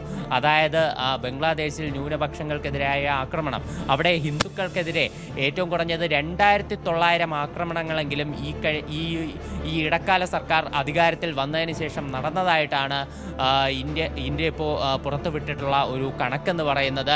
അതിൻ്റെ ഏറ്റവും പുതിയ ഉദാഹരണങ്ങൾ നമുക്ക് ലഭിച്ചുകൊണ്ടിരിക്കുകയാണ്. ഇപ്പോൾ കഴിഞ്ഞ ദിവസം 2 ദിവസങ്ങൾക്ക് മുൻപേ ഈ ക്രിസ്മസ് ദിവസം തന്നെ അവിടെ ഒരു ഹിന്ദു യുവാവിനെ ആൾക്കൂട്ടം മർദ്ദിച്ചു കൊല്ലുന്ന ഒരു സാഹചര്യമുണ്ടായി. ഇയാൾ പണം തട്ടിപ്പറിക്കാൻ ശ്രമിച്ചു, അല്ലെങ്കിൽ മണി ലോണ്ടറിങ് നടത്തി എന്നുള്ളത് ഉൾപ്പെടെയുള്ള ആരോപണങ്ങൾ ഉന്നയിച്ചുകൊണ്ടാണ് ഇയാളെ ഇത്തരത്തിൽ ജനക്കൂട്ടം തല്ലിക്കൊന്നത്. അടിസ്ഥാനരഹിതമായിട്ടുള്ള ആരോപണങ്ങൾ. മുൻപ് ഒരു ദീപു എന്ന് പറയുന്ന ഒരു യുവാവിനെ തല്ലിക്കൊന്ന് തീവച്ച് കൊന്നത് മതനിന്ദ നടത്തി എന്നുള്ളൊരു ആരോപണത്തിന് പിന്നാലെയാണ്. എന്നാൽ ഇയാൾ ഒരു ഫാക്ടറി ജീവനക്കാരനാണ്. ഇയാൾക്ക് മുൻപുള്ളതിനേക്കാൾ കുറച്ചുകൂടി ഉയർന്ന സ്ഥാനത്തേക്ക് ഇയാൾ പ്രൊമോട്ട് ചെയ്യപ്പെട്ടു. അപ്പോൾ ഈ പ്രൊമോട്ട് ചെയ്തതിലുള്ള ബുദ്ധിമുട്ട് കാരണം മറ്റ് സഹപ്രവർത്തകർ എല്ലാം കാരണം സഹപ്രവർത്തകർ ഇയാളെ ചതിയിൽപ്പെടുത്തി മതനിന്ദ ആരോപിച്ച് മർദ്ദിച്ചു കൊന്നതാണ് എന്നതാണ് ഇതിൽ മറ്റൊരു ആക്ഷേപം ഉയരുന്നത്. പോലീസ് ഉൾപ്പെടെ ഇയാളെ, ഈ ദീപു എന്ന് പറയുന്ന യുവാവിനെ അറസ്റ്റ് ചെയ്ത് ഈ ഈ ഇളകി നിൽക്കുന്ന ആൾക്കൂട്ടത്തിന് കൈമാറുകയായിരുന്നു എന്നുള്ള ആരോപണങ്ങളും ഉയരുന്നുണ്ട്. നിരവധി ഹിന്ദുക്കളുടെ വീടുകൾക്ക് തീവയ്ക്കുന്ന സാഹചര്യം ഉണ്ടായിട്ടുണ്ട്. മറ്റ് മതന്യൂനപക്ഷങ്ങളും ആക്രമണത്തിന് വിധേയരാകുന്നതായിട്ടുള്ള വാർത്തകളാണ് നിരന്തരം അവിടെ നിന്ന് പുറത്തു വന്നുകൊണ്ടിരിക്കുന്നത്. അപ്പോൾ ഈ സംഭവ വികാസങ്ങളിൽ ഇന്ത്യ തീർച്ചയായിട്ടും ആശങ്ക പ്രകടിപ്പിച്ചിട്ടുണ്ട്. മാത്രമല്ല, നടക്കാനിരിക്കുന്ന തെരഞ്ഞെടുപ്പ് ഫെബ്രുവരി 12-നാണ് ബംഗ്ലാദേശിൽ പൊതു തെരഞ്ഞെടുപ്പ് നിശ്ചയിച്ചിട്ടുള്ളത്. ആ പൊതു തെരഞ്ഞെടുപ്പിൻ്റെ നടത്തിപ്പ് സുതാര്യമാകണം എന്നൊരാവശ്യം ഇന്ത്യ മുന്നോട്ട് വെച്ചിട്ടുണ്ട്. അതുപോലെ ബംഗ്ലാദേശിലുള്ള മറ്റൊരു പ്രധാനപ്പെട്ട അവിടുത്തെ രാഷ്ട്രീയമായിട്ട് തന്നെയുള്ള ഒരു പ്രധാനപ്പെട്ട ഒരു നീക്കമെന്ന് പറയുന്നത് താരിഖ് റഹ്മാന്റെ മടങ്ങിവരവാണ്. അജയ്, ഈ ആക്രമണത്തിലേക്ക് തന്നെ വരുമ്പോൾ എന്തായിരുന്നു ഈ ആക്രമണത്തിന് പിന്നിൽ എന്നുള്ള കാരണം എന്താണ് എന്ന തരത്തിൽ വിവരങ്ങൾ ലഭിക്കുന്നുണ്ട്. പ്രധാനമായി ആക്രമണം ഉണ്ടായിരിക്കുന്ന ഒരു സ്കൂളിലാണ്. നിരവധി കുട്ടികൾ അടക്കമുള്ള ഒരിടമാണ്. കുട്ടികൾക്കടക്കം വലിയ രീതിയിലുള്ള പരിക്കുകൾ പറ്റുമെന്ന് അറിഞ്ഞിട്ടും ഈ ആക്രമികൾ വലിയ തരത്തിലുള്ള ആക്രമണം ആ സ്കൂളിൽ അഴിച്ചുവിടുന്നു. ഇതിൽ ആ സംഗീതജ്ഞന്റെ നിലപാടുകൾ ഉള്ള എന്തെങ്കിലും തരത്തിലുള്ള പ്രകോപനമാണോ ഈ ആക്രമണത്തിലേക്ക് നയിച്ചത്? അതോ ഈ തസ്ലിമ നസ്രീൻ പറയുന്നത് പോലെ ജിഹാദിസ്റ്റുകളാണ് ഈ ആക്രമണത്തിന് പിന്നിൽ? എന്താണ് ഇതിന് പിന്നിലുള്ള യാഥാർത്ഥ്യം എന്താണ്? എന്തായാലും സ്ഥിരീകരിക്കാവുന്ന ഒരു ഔദ്യോഗിക റിപ്പോർട്ടുകളൊന്നും ഈ ആക്രമണത്തെ സംബന്ധിച്ച് നിലവിൽ നമുക്ക് ലഭ്യമായിട്ടില്ല. ഈ ഇടക്കാല സർക്കാർ, മുഹമ്മദ് യൂനിസിന്റെ നേതൃത്വത്തിലുള്ള ഇടക്കാല സർക്കാർ അവിടെ അധികാരത്തിൽ വന്നതിന് ശേഷം ബംഗ്ലാദേശിൽ നടക്കുന്ന കാര്യങ്ങൾ, അവിടെ അധികാരികൾ നൽകുന്ന വിശദീകരണം ഒന്നും തന്നെ ഒരു മുഖവിലയ്ക്ക് എടുക്കാൻ കഴിയാത്ത സാഹചര്യം തന്നെയാണ്. കാരണം ഒന്നിനും ഒരു അടിസ്ഥാനമില്ലാത്ത തരം നിലപാടുകളും കാര്യങ്ങളും എല്ലാമാണ്. ഈ മുൻപ് ഈ ദീപു എന്ന് പറയുന്ന യുവാവിനെ വെച്ച് കൊന്ന സംഭവത്തിൽ തന്നെ ഏതാണ്ട് 21ഓളം പേരെ അറസ്റ്റ് ചെയ്തതാണ്. അതിൽ പലരെയും ജാമ്യത്തിൽ വിട്ടയക്കുന്നു. 12 പേർ ഇപ്പോൾ ജയിലിലുള്ള 12 പേർക്ക് സുഖസൗകര്യങ്ങൾ ജയിലിൽ ലഭിക്കുന്നു എന്നതുൾപ്പെടെയുള്ള ആരോപണങ്ങളെല്ലാം നിലവിൽ വന്നിരുന്നു. എന്നാൽ ഇത് സംബന്ധിച്ച് ഒരു വ്യക്തമായിട്ടുള്ള ഒരു മറുപടി അതിൻ്റെ ബംഗ്ലാദേശ് ഭരണാധികാരികളുടെ ഭാഗത്തു നിന്ന് ഇതുവരെയും ഉണ്ടായിട്ടില്ല. അതുപോലെ തന്നെയാണ് നിലവിലെ സംഭവം എന്ന് പറയുന്നത്. ഈ പരിപാടി നിശ്ചയിച്ചിരുന്നത്, ഈ ഗായകനായിട്ടുള്ള ജെയിംസ് വേദിയിലെത്തുമെന്ന് പറഞ്ഞിരുന്നത് 9:30-നാണ്. അപ്പോൾ 9:30 നിശ്ചയിച്ചിരുന്ന ഈ പരിപാടി അത് ഈ ആക്രമണം ഉണ്ടായി മിനിറ്റുകൾക്കകം 10 മണിക്ക് ശേഷം അത് റദ്ദാക്കിയതായിട്ട് ഉടൻ തന്നെ ജില്ലാ ഭരണകൂടം ഒരു ഉത്തരവ് പുറപ്പെടുവിക്കുക, അതായത് ഈ ആക്രമണം നടന്ന് മിനിറ്റുകൾക്കകം തന്നെ അത് റദ്ദാക്കിക്കൊണ്ട് ഔദ്യോഗികമായി തന്നെ ഒരു പത്രക്കുറിപ്പ് പുറത്തിറങ്ങുക എന്ന് പറയുമ്പോൾ അതിന് പിന്നിൽ എന്താണ് എന്നതിനെ സംബന്ധിച്ചുള്ള അന്വേഷണം അത് കൂടുതൽ നടത്തേണ്ടതുണ്ട്. ഇത് അധികാരികൾ ഉൾപ്പെടെ അറിഞ്ഞുകൊണ്ടാണോ ഇത്തരമൊരു ആക്രമണം നടത്തിയത് എന്ന ആരോപണം അത് തീർച്ചയായിട്ടും അത് ഗുരുതരം തന്നെയാണ്. അതിനെ സംബന്ധിച്ച് അന്വേഷണം നടക്കേണ്ടതുണ്ട്. പ്രധാനമായിട്ടും ഈ ദീപു ചന്ദ്രദാസ് എന്ന് പറയുന്ന യുവാവിനെ പോലീസ് അറസ്റ്റ് ചെയ്താണ് ഈ ആൾക്കൂട്ടത്തിന്, പ്രകോപിതരായി നിൽക്കുന്ന ആൾക്കൂട്ടത്തിന് കൈമാറിയതെന്നുള്ള ആരോപണം മുൻപ് തന്നെ ഉണ്ടായിരുന്നു. അപ്പോൾ ഈ ജില്ലാ ഭരണകൂടം അറിഞ്ഞുകൊണ്ടാണോ ഈ ആക്രമണവും നടന്നത് എന്നതിനെ സംബന്ധിച്ചുള്ള ഒരു കാര്യങ്ങൾ ഉൾപ്പെടെ ഇനി പുറത്തു വരേണ്ടതുണ്ട്. അത് തീർച്ചയായിട്ടും ഗുരുതരമായിട്ടുള്ള ഒരു ആരോപണം തന്നെയാണ് ബംഗ്ലാദേശ് സർക്കാരിനെതിരെയുള്ളത്. അത് ഇപ്പോൾ കൂടുതൽ ഗുരുതരമായി കൊണ്ടിരിക്കുകയാണ്. ദിനം പ്രതി അത് ലോക ശ്രദ്ധ ആകർഷിച്ചുകൊണ്ടിരിക്കുന്ന ഒരു പ്രധാന സംഭവമായി ഒരു മനുഷ്യാവകാശ ലംഘനങ്ങളുടെ നീണ്ട നിര തന്നെ ബംഗ്ലാദേശിൽ നടന്നുകൊണ്ടിരിക്കുകയാണ്.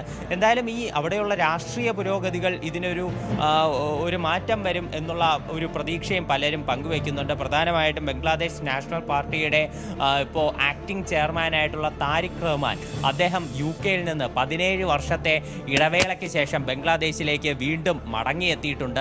അദ്ദേഹത്തിൻ്റെ മടങ്ങിവരവ് പലരും വളരെ പ്രതീക്ഷയോടെയാണ് നോക്കിക്കാണുന്നത്. പ്രധാനമായിട്ടും മുൻപ് BNP ഒരു സഖ്യം ബംഗ്ലാദേശിൽ രാഷ്ട്രീയമായി സഖ്യരൂപീകരണം നടത്തിയിരുന്നത് ജമാഅത്തെ ഇസ്ലാമിയുമായിട്ടായിരുന്നു. എന്നാൽ അടുത്തിടെ അവർ പതിറ്റാണ്ടുകളായി നീണ്ട തങ്ങളുടെ ജമാഅത്തെ ഇസ്ലാമിയുമായിട്ടുള്ള സൗഹൃദം ഉപേക്ഷിച്ച് അവരെ എതിർചേരിയിലാക്കി. അപ്പോൾ നിലവിൽ ഫെബ്രുവരി 12-ന് നടക്കാൻ പോകുന്ന തെരഞ്ഞെടുപ്പിനെ നേരിടുന്ന മുഖ്യ കക്ഷികളാണ് ഈ BNPയും ജമാഅത്തെ ഇസ്ലാമും. പക്ഷേ ഇത്തവണ അവർ തെരഞ്ഞെടുപ്പിനെ നേരിടുക 2 പക്ഷങ്ങളായിട്ടായിരിക്കും. അപ്പോൾ ഈ 2 പാർട്ടികൾക്കും ബംഗ്ലാദേശിൽ നല്ല രീതിയിൽ സ്വാധീനം ചെലുത്തുന്ന പാർട്ടികളാണ്. മറ്റൊരു പാർട്ടി അവിടെ ബംഗ്ലാദേശിൽ ഇപ്പോൾ ഉയരം കൊണ്ടത് അവിടെ 2024-ൽ ഷെയ്ഖ് ഹസീനയ്ക്കെതിരെ നടന്ന വിദ്യാർത്ഥി പ്രക്ഷോഭങ്ങളുടെ ഫലമായി രൂപീകരിക്കപ്പെട്ട നാഷണൽ സിറ്റിസൺ പാർട്ടിയാണ്. എന്നാൽ ഇതിന് ഒരുപാട് വോട്ടുകൾ സമാഹരിക്കാൻ സാധിക്കില്ലെന്നാണ് നിലവിൽ നടന്നിട്ടുള്ള സർവേകൾ ഉൾപ്പെടെ വ്യക്തമാക്കുന്നത്. എന്നാൽ ഇവരും നിർണായക ശക്തിയായി മാറാനുള്ള സാഹചര്യമുണ്ട്. അപ്പോൾ ഈ ഒരു ബംഗ്ലാദേശിൽ ഇനി അടുത്ത് അധികാരത്തിൽ കയറാൻ സാധ്യതയുള്ള പാർട്ടിയായിട്ട് പലരും വിലയിരുത്തുന്നത് ഈ BNPയെ തന്നെയാണ്. BNPയുടെ പ്രധാനമന്ത്രി സ്ഥാനാർത്ഥിയായി പലരും ഉയർത്തിക്കാട്ടുന്നത് ഈ മടങ്ങി വന്നിട്ടുള്ള താരിഖ് റഹ്മാനെ. ഈ താരിഖ് റഹ്മാനെ ഷെയ്ഖ് ഹസീന അധികാരത്തിലിരുന്ന സമയത്ത് നിരവധി കേസുകൾ ചുമത്തി ജയിൽ ജയിലിൽ അടച്ചിരുന്നു. 18 ദിവസങ്ങളോളം ഇയാൾ ജയിലിൽ കഴിഞ്ഞതിന് ശേഷമാണ് ഈ വിദേശത്തേക്ക് ഇയാൾ കടക്കുന്നത്. തുടർന്ന് നീണ്ട 17 വർഷങ്ങൾക്ക് ശേഷമാണ് ഇപ്പോൾ തിരികെ എത്തിയിട്ടുള്ളത്. അപ്പോൾ ഈ ജമാഅത്തെ ഇസ്ലാമിയുമായിട്ടുള്ള ബന്ധം വേർപെടുത്തിയ ഇയാളുടെ നിലപാട്, അതുമാത്രമല്ല അവിടെയുള്ള ഹിന്ദു സമൂഹങ്ങളെയും മറ്റ് ന്യൂനപക്ഷങ്ങളെയും ചേർത്ത് നിർത്തുന്ന തരത്തിലുള്ള പ്രസ്താവനകൾ താരിഖ് റഹ്മാൻ അടുത്തിടെ നടത്തിയിരുന്നു. അപ്പോൾ ഈ ന്യൂനപക്ഷങ്ങളെ ചേർത്ത് നിർത്തുന്ന നിലപാടും നിർണായകം തന്നെയാണ്. കാര്യം മറ്റൊരു കാര്യം എന്ന് പറയുന്നത് ഈ ഫെബ്രുവരിയിൽ നടക്കാനിരിക്കുന്ന തെരഞ്ഞെടുപ്പ്, താരിഖ് റഹ്മാൻ മടങ്ങിയെത്തിയിരിക്കുന്നു. അദ്ദേഹം അമ്മയെ കാണാനാണ് എത്തിയതെന്ന് പറയുമ്പോഴും തെരഞ്ഞെടുപ്പിൽ മത്സരിച്ചേക്കാം എന്നുള്ള വിവരങ്ങളൊക്കെ പുറത്തു വരുന്നുണ്ട്. അപ്പോഴും ഈ ഫെബ്രുവരിയിൽ നടക്കാനിരിക്കുന്ന തെരഞ്ഞെടുപ്പിന് ഈ ആക്രമണം ഇങ്ങനെ നീണ്ടുപോകുന്ന ഒരു സാഹചര്യത്തിൽ അത് എത്രത്തോളം ബാധിക്കാനുള്ള സാധ്യതയുണ്ട്? അത് ഇന്ത്യ ഉൾപ്പെടെ ഇക്കാര്യത്തിൽ പറഞ്ഞത് സുതാര്യമായിട്ടുള്ള എല്ലാവരെയും ഒരുമിച്ച് ചേർത്തുള്ള ഒരു തെരഞ്ഞെടുപ്പ് ബംഗ്ലാദേശിൽ നടക്കണമെന്നാണ്. ഇന്ത്യ ഈ നിലപാട് പറയുമ്പോൾ അത് ബംഗ്ലാദേശിലുള്ള ന്യൂനപക്ഷ സമൂഹങ്ങളെ ചേർത്ത് നിർത്തണം എന്നത് മാത്രമല്ല, നിലവിൽ ബംഗ്ലാദേശിലെ ഈ തെരഞ്ഞെടുപ്പിൽ മത്സരിക്കാതെ മാറി നിൽക്കുന്ന അവിടുത്തെ പ്രധാനപ്പെട്ട പാർട്ടിയായിട്ടുള്ള അവാമി ലീഗിനെ കൂടി ചേർത്ത് നിർത്തുന്നതാണ്. അവാമി ലീഗ് നിലവിൽ ഈ തെരഞ്ഞെടുപ്പിൽ മത്സരിക്കുന്നില്ല. അവരുടെ പ്രധാന നേതാവും ബംഗ്ലാദേശിൻ്റെ മുൻ പ്രധാനമന്ത്രിയുമായിട്ടുള്ള ഷെയ്ഖ് ഹസീന നിലവിൽ ഇന്ത്യയിൽ ഒളിവിൽ കഴിയുകയാണ്. അപ്പോൾ ഈ പാർട്ടി മത്സരിക്കാത്ത സാഹചര്യം അത് ഇന്ത്യയെ സംബന്ധിച്ച് ഇന്ത്യ ഉറ്റുനോക്കുന്ന ഒരു സാഹചര്യമാണ്. പ്രധാനമായിട്ടും ഇന്ത്യയുമായി സൗഹൃദം, എല്ലാ കാലത്തും സൗഹൃദം പുലർത്തിയിരുന്ന ഒരു പാർട്ടിയാണ് അവാമി ലീഗ് എന്ന് പറയുന്നത്. BNP ഇപ്പോൾ നിലവിലെ സാഹചര്യത്തിൽ ഈ ജമാഅത്തെ ഇസ്ലാമിയുമായിട്ടുള്ള കൂട്ട് ഉൾപ്പെടെ അവസാനിപ്പിച്ച സാഹചര്യത്തിൽ അവിടെയുള്ള ന്യൂനപക്ഷ വിഭാഗങ്ങളെ ചേർത്ത് നിർത്താൻ ശ്രമിക്കുന്നുണ്ട് എങ്കിലും നിരന്തരം ഇന്ത്യയുമായി ഒരു സൗഹൃദം വച്ച് പുലർത്തിയിരുന്ന പാർട്ടിയാണ് അവാമി ലീഗ് എന്ന് പറയുന്നത്. അപ്പോൾ അവാമി ലീഗ് അവിടെയുള്ള രാഷ്ട്രീയ സാഹചര്യത്തിൽ, ബംഗ്ലാദേശിലെ രാഷ്ട്രീയ സാഹചര്യത്തിൽ നിന്ന് മാറി നിൽക്കുന്നത് ഇന്ത്യയെ സംബന്ധിച്ച് ആശങ്കയുണ്ടാക്കുന്ന ഒരു കാര്യമാണ്. BNP ഇനി അധികാരത്തിൽ കയറിയെന്നിരിക്കട്ടെ, ഈ താരിഖ് റഹ്മാൻ തന്നെ പ്രധാനമന്ത്രിയായി തുടർന്നാൽ ചിലപ്പോൾ ബംഗ്ലാദേശിലുള്ള ന്യൂനപക്ഷങ്ങളുടെ സാഹചര്യം ഇപ്പോഴുള്ളതിനേക്കാൾ മെച്ചപ്പെടാനുള്ള സാഹചര്യമുണ്ട്. ചിലപ്പോൾ ഈ BNP തങ്ങളുടെ വോട്ട് ബാങ്ക് നിലനിർത്തുക, ന്യൂനപക്ഷങ്ങളുടെ വോട്ട് ബാങ്ക്, പ്രത്യേകിച്ച് അവാമി ലീഗിനെ പിന്തുണച്ചുകൊണ്ടിരുന്ന ന്യൂനപക്ഷ വിഭാഗങ്ങളെ, ഹിന്ദുക്കൾ ഉൾപ്പെടെയുള്ള ന്യൂനപക്ഷ വിഭാഗങ്ങളെ തങ്ങളുടെ പാർട്ടിയിലേക്ക് അടുപ്പിച്ച് തങ്ങൾക്ക് പിന്തുണ ഉറപ്പാക്കുക എന്നൊരു വോട്ട് ബാങ്ക് ലക്ഷ്യം കൂടി BNPക്ക് ഉണ്ടാകാം. എന്തായാലും ഈ അവിടെയുള്ള ഹിന്ദുക്കളുടെ സാഹചര്യം ചിലപ്പോൾ മെച്ചപ്പെട്ടേക്കാം, അല്ലെങ്കിൽ നിലവിലെ സാധ്യത തന്നെ തുടരുകയും ചെയ്യാം. എന്നാൽ ഇന്ത്യയെ സംബന്ധിച്ച് ബംഗ്ലാദേശുമായി ഒരു സൗഹൃദത്തിന് എപ്പോഴും നല്ലത് അവാമി ലീഗ് എന്ന് പറയുന്ന പാർട്ടിയാണ്. അവാമി ലീഗിൻ്റെ ഇന്ത്യക്ക് അനുകൂലമായിട്ടുള്ള നിലപാടുകളെ BNP മുൻപ് തന്നെ വിമർശന വിധേയമാക്കിയിരുന്നു. BNPയും ഇന്ത്യ വിരുദ്ധ നിലപാടുകൾ പലപ്പോഴും പിന്തുണച്ചുകൊണ്ട് രംഗത്ത് വന്ന പാർട്ടിയാണ്. അപ്പോൾ BNP അധികാരത്തിൽ കയറിയാൽ ഒരുപക്ഷെ ബംഗ്ലാദേശ് ചൈനയുമായും പാകിസ്ഥാനുമായും കൂടുതൽ അടുത്തേക്കാം. ഇപ്പോൾ തന്നെ മുഹമ്മദ് യൂനിസിൻ്റെ ഒരു ഭരണത്തിന് കീഴിൽ ഇപ്പോൾ തന്നെ പാകിസ്ഥാനുമായി അവർ നിരന്തരം അടുത്തുകൊണ്ടിരിക്കുകയാണ്. പാകിസ്ഥാനി കപ്പലുകൾക്ക് നങ്കൂരമിടാൻ ബംഗ്ലാദേശിൻ്റെ തുറമുഖങ്ങൾ തുറന്നുകൊടുക്കുന്നു. ഇത്തരമൊരു സംഭവം അത് ഇപ്പോൾ അവരുടെ നിരന്തരം ഇത്രയധികം വർഷത്തെ ചരിത്രത്തിനിടയിൽ ആദ്യമായിട്ടാണ് ഒരു പാകിസ്ഥാനുമായി അവർ ഇത്രയധികം അടുക്കുന്ന ഒരു സാഹചര്യം ഉണ്ടാകുന്നത്. എന്തായാലും BNP അധികാരത്തിൽ കയറിയാൽ ചിലപ്പോൾ ഇത് തന്നെ തുടരാനുള്ള സാഹചര്യങ്ങളും നിലവിലുണ്ട്. അപ്പോൾ ഈയൊരു കാര്യങ്ങളെല്ലാം ഇന്ത്യ വളരെ ഒരു സസൂക്ഷ്മം നിരീക്ഷിച്ചു വരികയാണ്. അപ്പോൾ അവാമി ലീഗിനെ കൂടി ഈ തെരഞ്ഞെടുപ്പിൽ ഉൾപ്പെടുത്തേണ്ടത് അത് ഇന്ത്യയെ സംബന്ധിച്ച് അത്യാവശ്യം തന്നെയാണ്. അതുകൊണ്ട് തന്നെയാണ് രൺധീർ ജയ്സ്വാൾ കഴിഞ്ഞ ദിവസം മാധ്യമങ്ങളോട് പ്രതികരിച്ചത് എല്ലാവരെയും ഉൾപ്പെടുത്തുന്ന ഒരു തെരഞ്ഞെടുപ്പ് ബംഗ്ലാദേശിൽ നടക്കണമെന്നത്. ശരി, ബംഗ്ലാദേശിൽ ആക്രമണം കൂടുതൽ കടുക്കുകയാണ് എന്നുള്ള വാർത്തകളൊക്കെയാണ് പുറത്തു വരുന്നത്. അജയ് സുധാ ബിജുവാണ് കൂടുതൽ വിവരങ്ങൾ നൽകിയത്. മറ്റൊരു പ്രധാനപ്പെട്ട വാർത്തയിലേക്ക് പോകുമ്പോൾ, ശബരിമല സ്വർണ്ണക്കുടത്തിലെ പങ്കാളിത്തം സംശയിക്കുന്ന ഡി-മണി അന്വേഷണ സംഘത്തോട് സഹകരിക്കുന്നില്ല. ഇതോടെ ഡി-മണിയെ വിശദമായി ചോദ്യം ചെയ്യാൻ ഒരുങ്ങുകയാണ് പ്രത്യേക അന്വേഷണ സംഘം. അതേസമയം മണിയുടെ സാമ്പത്തിക വളർച്ചയിലും വൻ ദുരൂഹതയുണ്ട്. സാധാരണ ഒരു ഓട്ടോറിക്ഷ ഡ്രൈവറായിരുന്ന മണി 6 വർഷം കൊണ്ടാണ് ഇന്ന് കാണുന്ന നിലയിലേക്ക് വളർന്നതെന്നാണ് റിപ്പോർട്ടുകളുള്ളത്. ഇയാളുടെ അതിവേഗത്തിലുള്ള വളർച്ച ഉൾപ്പെടെ SIT പരിശോധിക്കുന്നുണ്ട്. എന്നാൽ ശബരിമല സ്വർണ്ണക്കൊള്ളയിൽ ഒന്നും അറിയില്ലെന്ന നിലപാട് ഡി-മണി ആവർത്തിക്കുകയാണ്. പറയാനുള്ളതെല്ലാം SITയോട് പറഞ്ഞിട്ടുണ്ടെന്നും ഡി-മണി വ്യക്തമാക്കി. സാരംഗ് സുധാകരൻ ചേരുന്നുണ്ട് കൂടുതൽ വിവരങ്ങളുമായി. സാരംഗ്, ഡി-മണി എങ്ങനെ ഒരു 6 വർഷം കൊണ്ട് ഇത്രത്തോളം വളർന്നു? വെറും ഒരു ഓട്ടോ ഡ്രൈവർ ആയിരുന്നയാൾ സ്വർണ്ണ ബിസിനസ്സിലൂടെ മാത്രം ഇത്രയധികം വളർച്ച ഉണ്ടാവുക എന്നുള്ളത് അവിശ്വസനീയമായ ഒരു കാര്യമാണ്. അതിലെന്തെങ്കിലും തരത്തിലുള്ള അന്വേഷണം SITയുടെ ഭാഗത്ത് നിന്നും മുന്നോട്ട് പോകുന്നുണ്ടോ?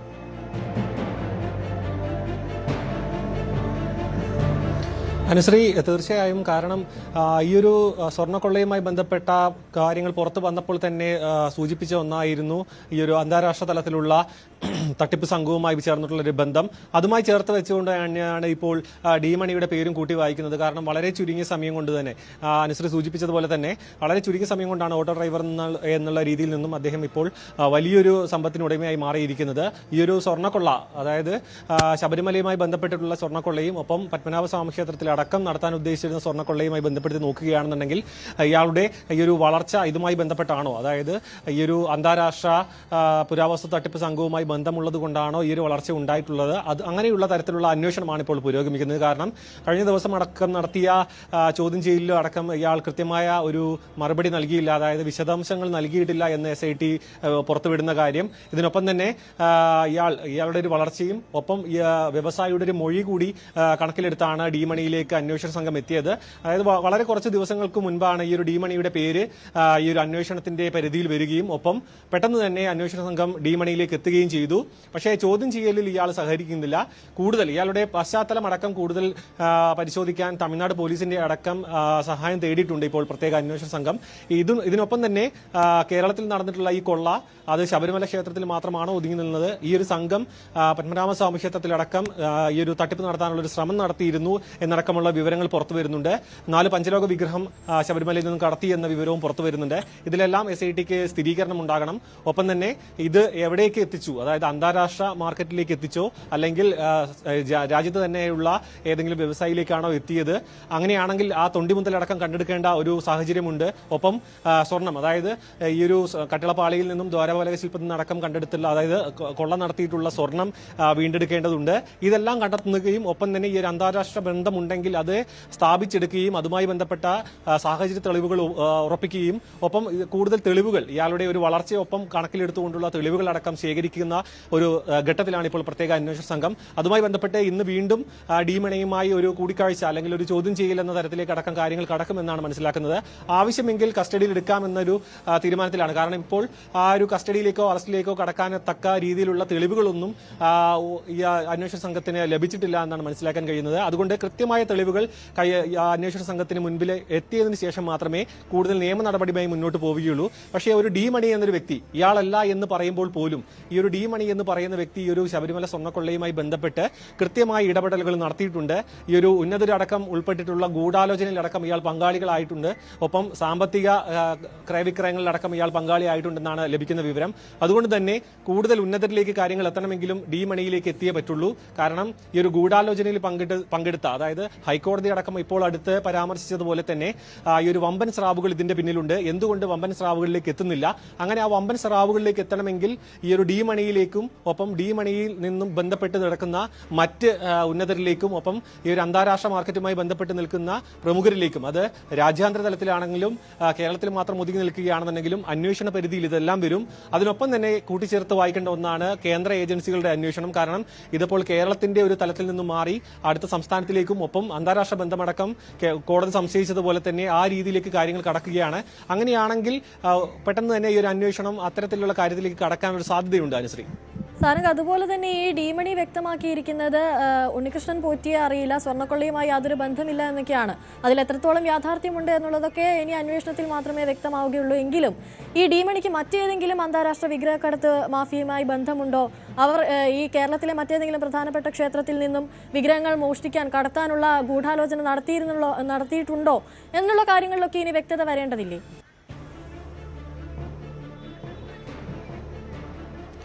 അനുസൃതി തീർച്ചയായും. കാരണം ഇത് തുടക്കത്തിൽ തന്നെ ആരോപിച്ചിരുന്നു ശബരിമലയിൽ മാത്രം ഒതുങ്ങി നിൽക്കുന്ന ഒരു വിഷയമല്ല. കാരണം ശബരിമല എന്ന് പറയുന്നത് തന്നെ ഹൈക്കോടതിയും സർക്കാരിന്റെയും മറ്റ് നിയമ സംവിധാനങ്ങളുടെ എല്ലാം കൃത്യമായ നിരീക്ഷണമുള്ള അമ്പലമാണ്. ഒരു സീസണിൽ മാത്രമാണ് ഒരു വലിയ രീതിയിലുള്ള ഭക്തജന തിരക്ക് ഉണ്ടാകുന്നതെങ്കിൽ പോലും അവിടെ വരുന്ന വരുമാനവും ഒപ്പം ഭക്തരടക്കം നൽകുന്ന വസ്തുക്കളിലടക്കം കൃത്യമായ കണക്കുകൾ സൂക്ഷിക്കേണ്ട തിരുവിതാംകൂർ ദേവസ്വം ബോർഡിന് വലിയ വരുമാനം നേടിക്കൊടുക്കുന്ന ഒരു ക്ഷേത്രമാണ്. ആ ക്ഷേത്രത്തിന്റെ ശ്രീകോവിലിന് മുൻപിലുള്ള കട്ടിളപ്പാളിയിലെയും ദ്വാരപാലക വലിപ്പത്തിലടക്കമുള്ള സ്വർണം ഇത്തരത്തിൽ കൊള്ള നടത്തുക എന്ന് പറയുന്നത് അത്തരത്തിൽ ഒരു ധൈര്യം പെടണമെങ്കിൽ അതിന് മുൻപും ഇങ്ങനെയുള്ള പല കാര്യങ്ങളും അവിടെ നടന്നിട്ടുണ്ടാകാം എന്നൊരു സൂചനയുണ്ട്. കാരണം നേരിട്ട് ഈ ഒരു ദ്വാരപാലക ശില്പത്തിലേക്ക് അടക്കം കണ്ണുവെച്ചുകൊണ്ടുള്ള ഒരു കൊള്ള എന്ന് പറയുന്നത് അത്ര കണ്ട് എളുപ്പമല്ല. കാരണം ഇതിന് മുൻപ് ഇതിന് നടത്തിയതിന്റെ ഒരു ധൈര്യത്തിന്റെ പുറത്തായിരിക്കണം ഇത്തരം കൊള്ളയിലേക്ക് കടന്നതെന്നായിരുന്നു ഒരു വിശദീകരണം. ഒപ്പം തന്നെ ഹൈക്കോടതി അടക്കം പരാമർശിച്ചിരുന്നു. കാരണം ഇത് വലിയൊരു കൊള്ളയാണ്. ഒപ്പം കേരളത്തിലെ മറ്റ് ക്ഷേത്രങ്ങളിലടക്കം ഇങ്ങനെ ഒരു കൊള്ള നടന്നിട്ടുണ്ടോ എന്ന് പരിശോധിക്കണമെന്നടക്കം പ്രത്യേക അന്വേഷണ സംഘത്തിന് നിർദ്ദേശം നൽകിയിരുന്നു. ആ തരത്തിൽ നോക്കുകയാണെന്നുണ്ടെങ്കിൽ പത്മനാഭസ്വാമി ക്ഷേത്രത്തിലെ പല അമൂല്യ വസ്തുക്കളിലടക്കം ഇവർ കണ്ണു നട്ടിരുന്നു. അതുമായി ബന്ധപ്പെട്ട നീക്കങ്ങൾ നടന്നിരുന്നു എന്ന് വേണം മനസ്സിലാക്കാൻ. അതൊരു വലിയ നമ്മൾ തുടക്കത്തിൽ മനസ്സിലാക്കിയതിനേക്കാൾ കൂടുതൽ വലിയ തുകയുടെ ഒരു തട്ടിപ്പ് അല്ലെങ്കിൽ കൊള്ള, അതായത് ഈ ക്ഷേത്രവുമായി ബന്ധപ്പെട്ട് നിൽക്കുന്ന വലിയൊരു കൊള്ളയാണ് ഇത് എന്ന കാര്യത്തിലേക്ക് വ്യക്തമായ വിരൽ ചൂണ്ടുന്ന രീതിയിലുള്ള കാര്യങ്ങളാണ് ഇപ്പോൾ പുറത്തേക്ക് വരുന്നത്.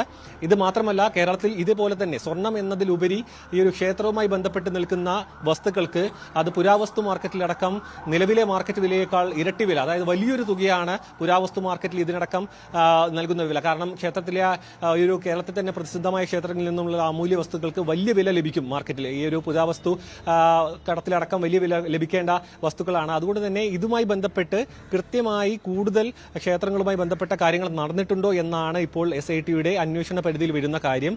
കാരണം അങ്ങനെയാണെങ്കിൽ ഇതൊരു ശൃംഖലയായിക്കൊണ്ട് കേരളത്തിൽ വർഷങ്ങളായി നടക്കുന്ന ഒരു തട്ടിപ്പിന്റെ ഒരു പുറംചട്ട മാത്രമായിരിക്കണം ശബരിമലയിൽ നടന്നതും അത് പുറത്തേക്ക് വരികയും ചെയ്തത്. അങ്ങനെയെങ്കിൽ അന്വേഷണം കേരളത്തിലുടനീളം വ്യാപിപ്പിക്കേണ്ടി വരും. അങ്ങനെ അത്തരത്തിലുള്ള കാര്യങ്ങൾ കൃത്യമായ വിവരം ലഭിക്കണമെങ്കിൽ ഡി മണിയുടെ അന്വേഷണ സംഘവുമായി സഹകരിച്ചാൽ മാത്രമേ മുന്നോട്ട് എത്താൻ കഴിയുള്ളൂ. അത്തരത്തിൽ സഹകരിക്കുന്നില്ല എങ്കിൽ അദ്ദേഹത്തിന്റെ ഇടപാടുകളും ഒപ്പം ബന്ധങ്ങളും ഇതിനു മുൻപ് ഈ ഒരു 2020 ഈ ഒരു സമയത്ത് 2020 അവസാനത്തോടു കൂടിയാണ് തിരുവനന്തപുരത്ത് എത്തുകയും പണമിടപാടുകൾ അടക്കം നടത്തിയെന്നായിരുന്നു ലഭിച്ച വിവരം.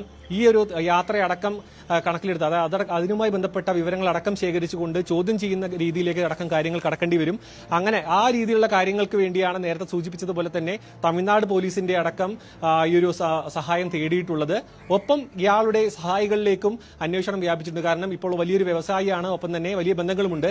അതുകൊണ്ട് തന്നെ ഈ ഒരു സ്വർണ്ണക്കൊള്ളയുമായി ബന്ധപ്പെട്ട് മുൻപ് ഉയർന്നു വന്ന പേരുകളുമായി ഇയാൾക്ക് ബന്ധമുണ്ടോ, മാത്രമല്ല ഈ ഒരു സ്വർണ്ണക്കൊള്ളയിൽ ആരോപണ വിധേയരായി നിൽക്കുന്നവരെ അടക്കം ഇയാൾ ബന്ധപ്പെട്ടിട്ടുണ്ടോ എന്നടക്കമുള്ള കാര്യങ്ങൾ SIT പരിഗണിക്കും, അത് പരിശോധിക്കും. എന്നിട്ടായിരിക്കും കൂടുതൽ നിയമ നടപടികളിലേക്ക് കടക്കുക.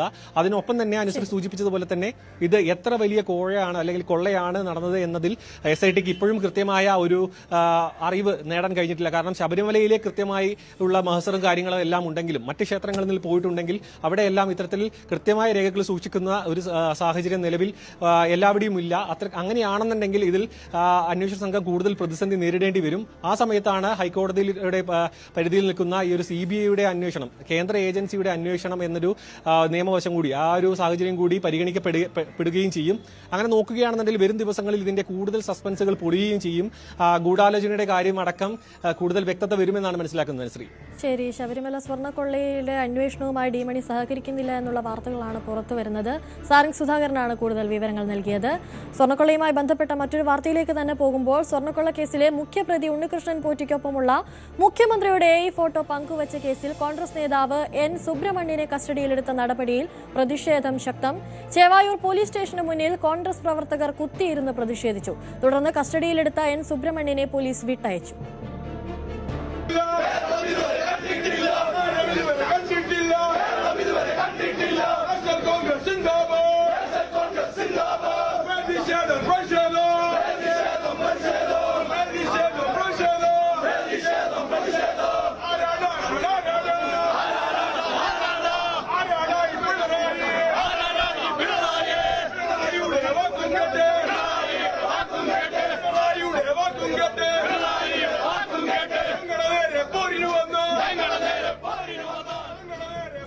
മുഖ്യമന്ത്രിയുടെ ഓഫീസ് പങ്കുവച്ച വീഡിയോയിൽ നിന്നും എടുത്ത ചിത്രമാണ് താൻ പങ്കുവച്ചതെന്നും പ്രതിപക്ഷ പ്രവർത്തനത്തെ പ്രതിരോധിക്കാനുള്ള ശ്രമമാണ് നടക്കുന്നതെന്നും സുബ്രഹ്മണ്യൻ പ്രതികരിച്ചു.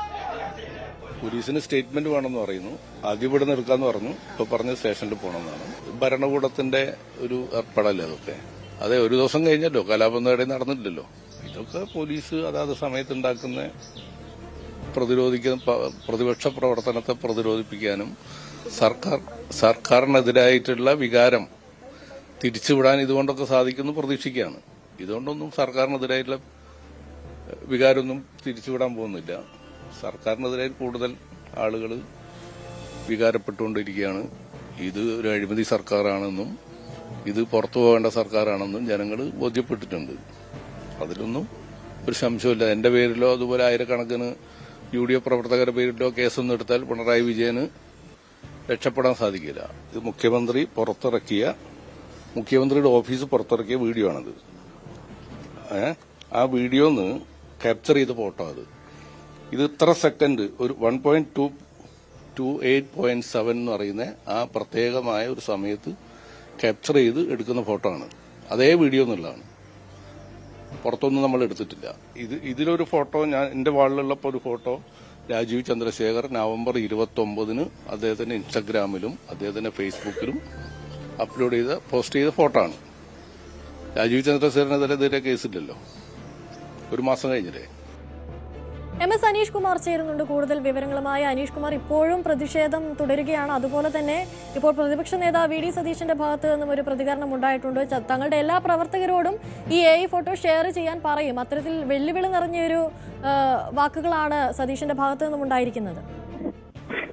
തീർച്ചയായും നാടകീയ സംഭവങ്ങളാണ് രാവിലെ മുതൽ തന്നെ അരങ്ങേറിയത്. അദ്ദേഹത്തിന്റെ കുന്നമംഗലത്തെ വീട്ടിൽ രാവിലെ 8 മണിക്ക് മുമ്പായാണ് ചേവായൂർ SHOയുടെ നേതൃത്വത്തിലുള്ള പോലീസ് സംഘം എത്തിയതും അദ്ദേഹത്തോട് പോലീസ് സ്റ്റേഷനിൽ എത്തി ഇതുമായി ബന്ധപ്പെട്ട കേസന്വേഷണവുമായി ബന്ധപ്പെട്ട മൊഴി നൽകണം, തങ്ങളുടെ സ്റ്റേറ്റ്മെന്റ് നൽകണമെന്ന് അറിയിച്ചു.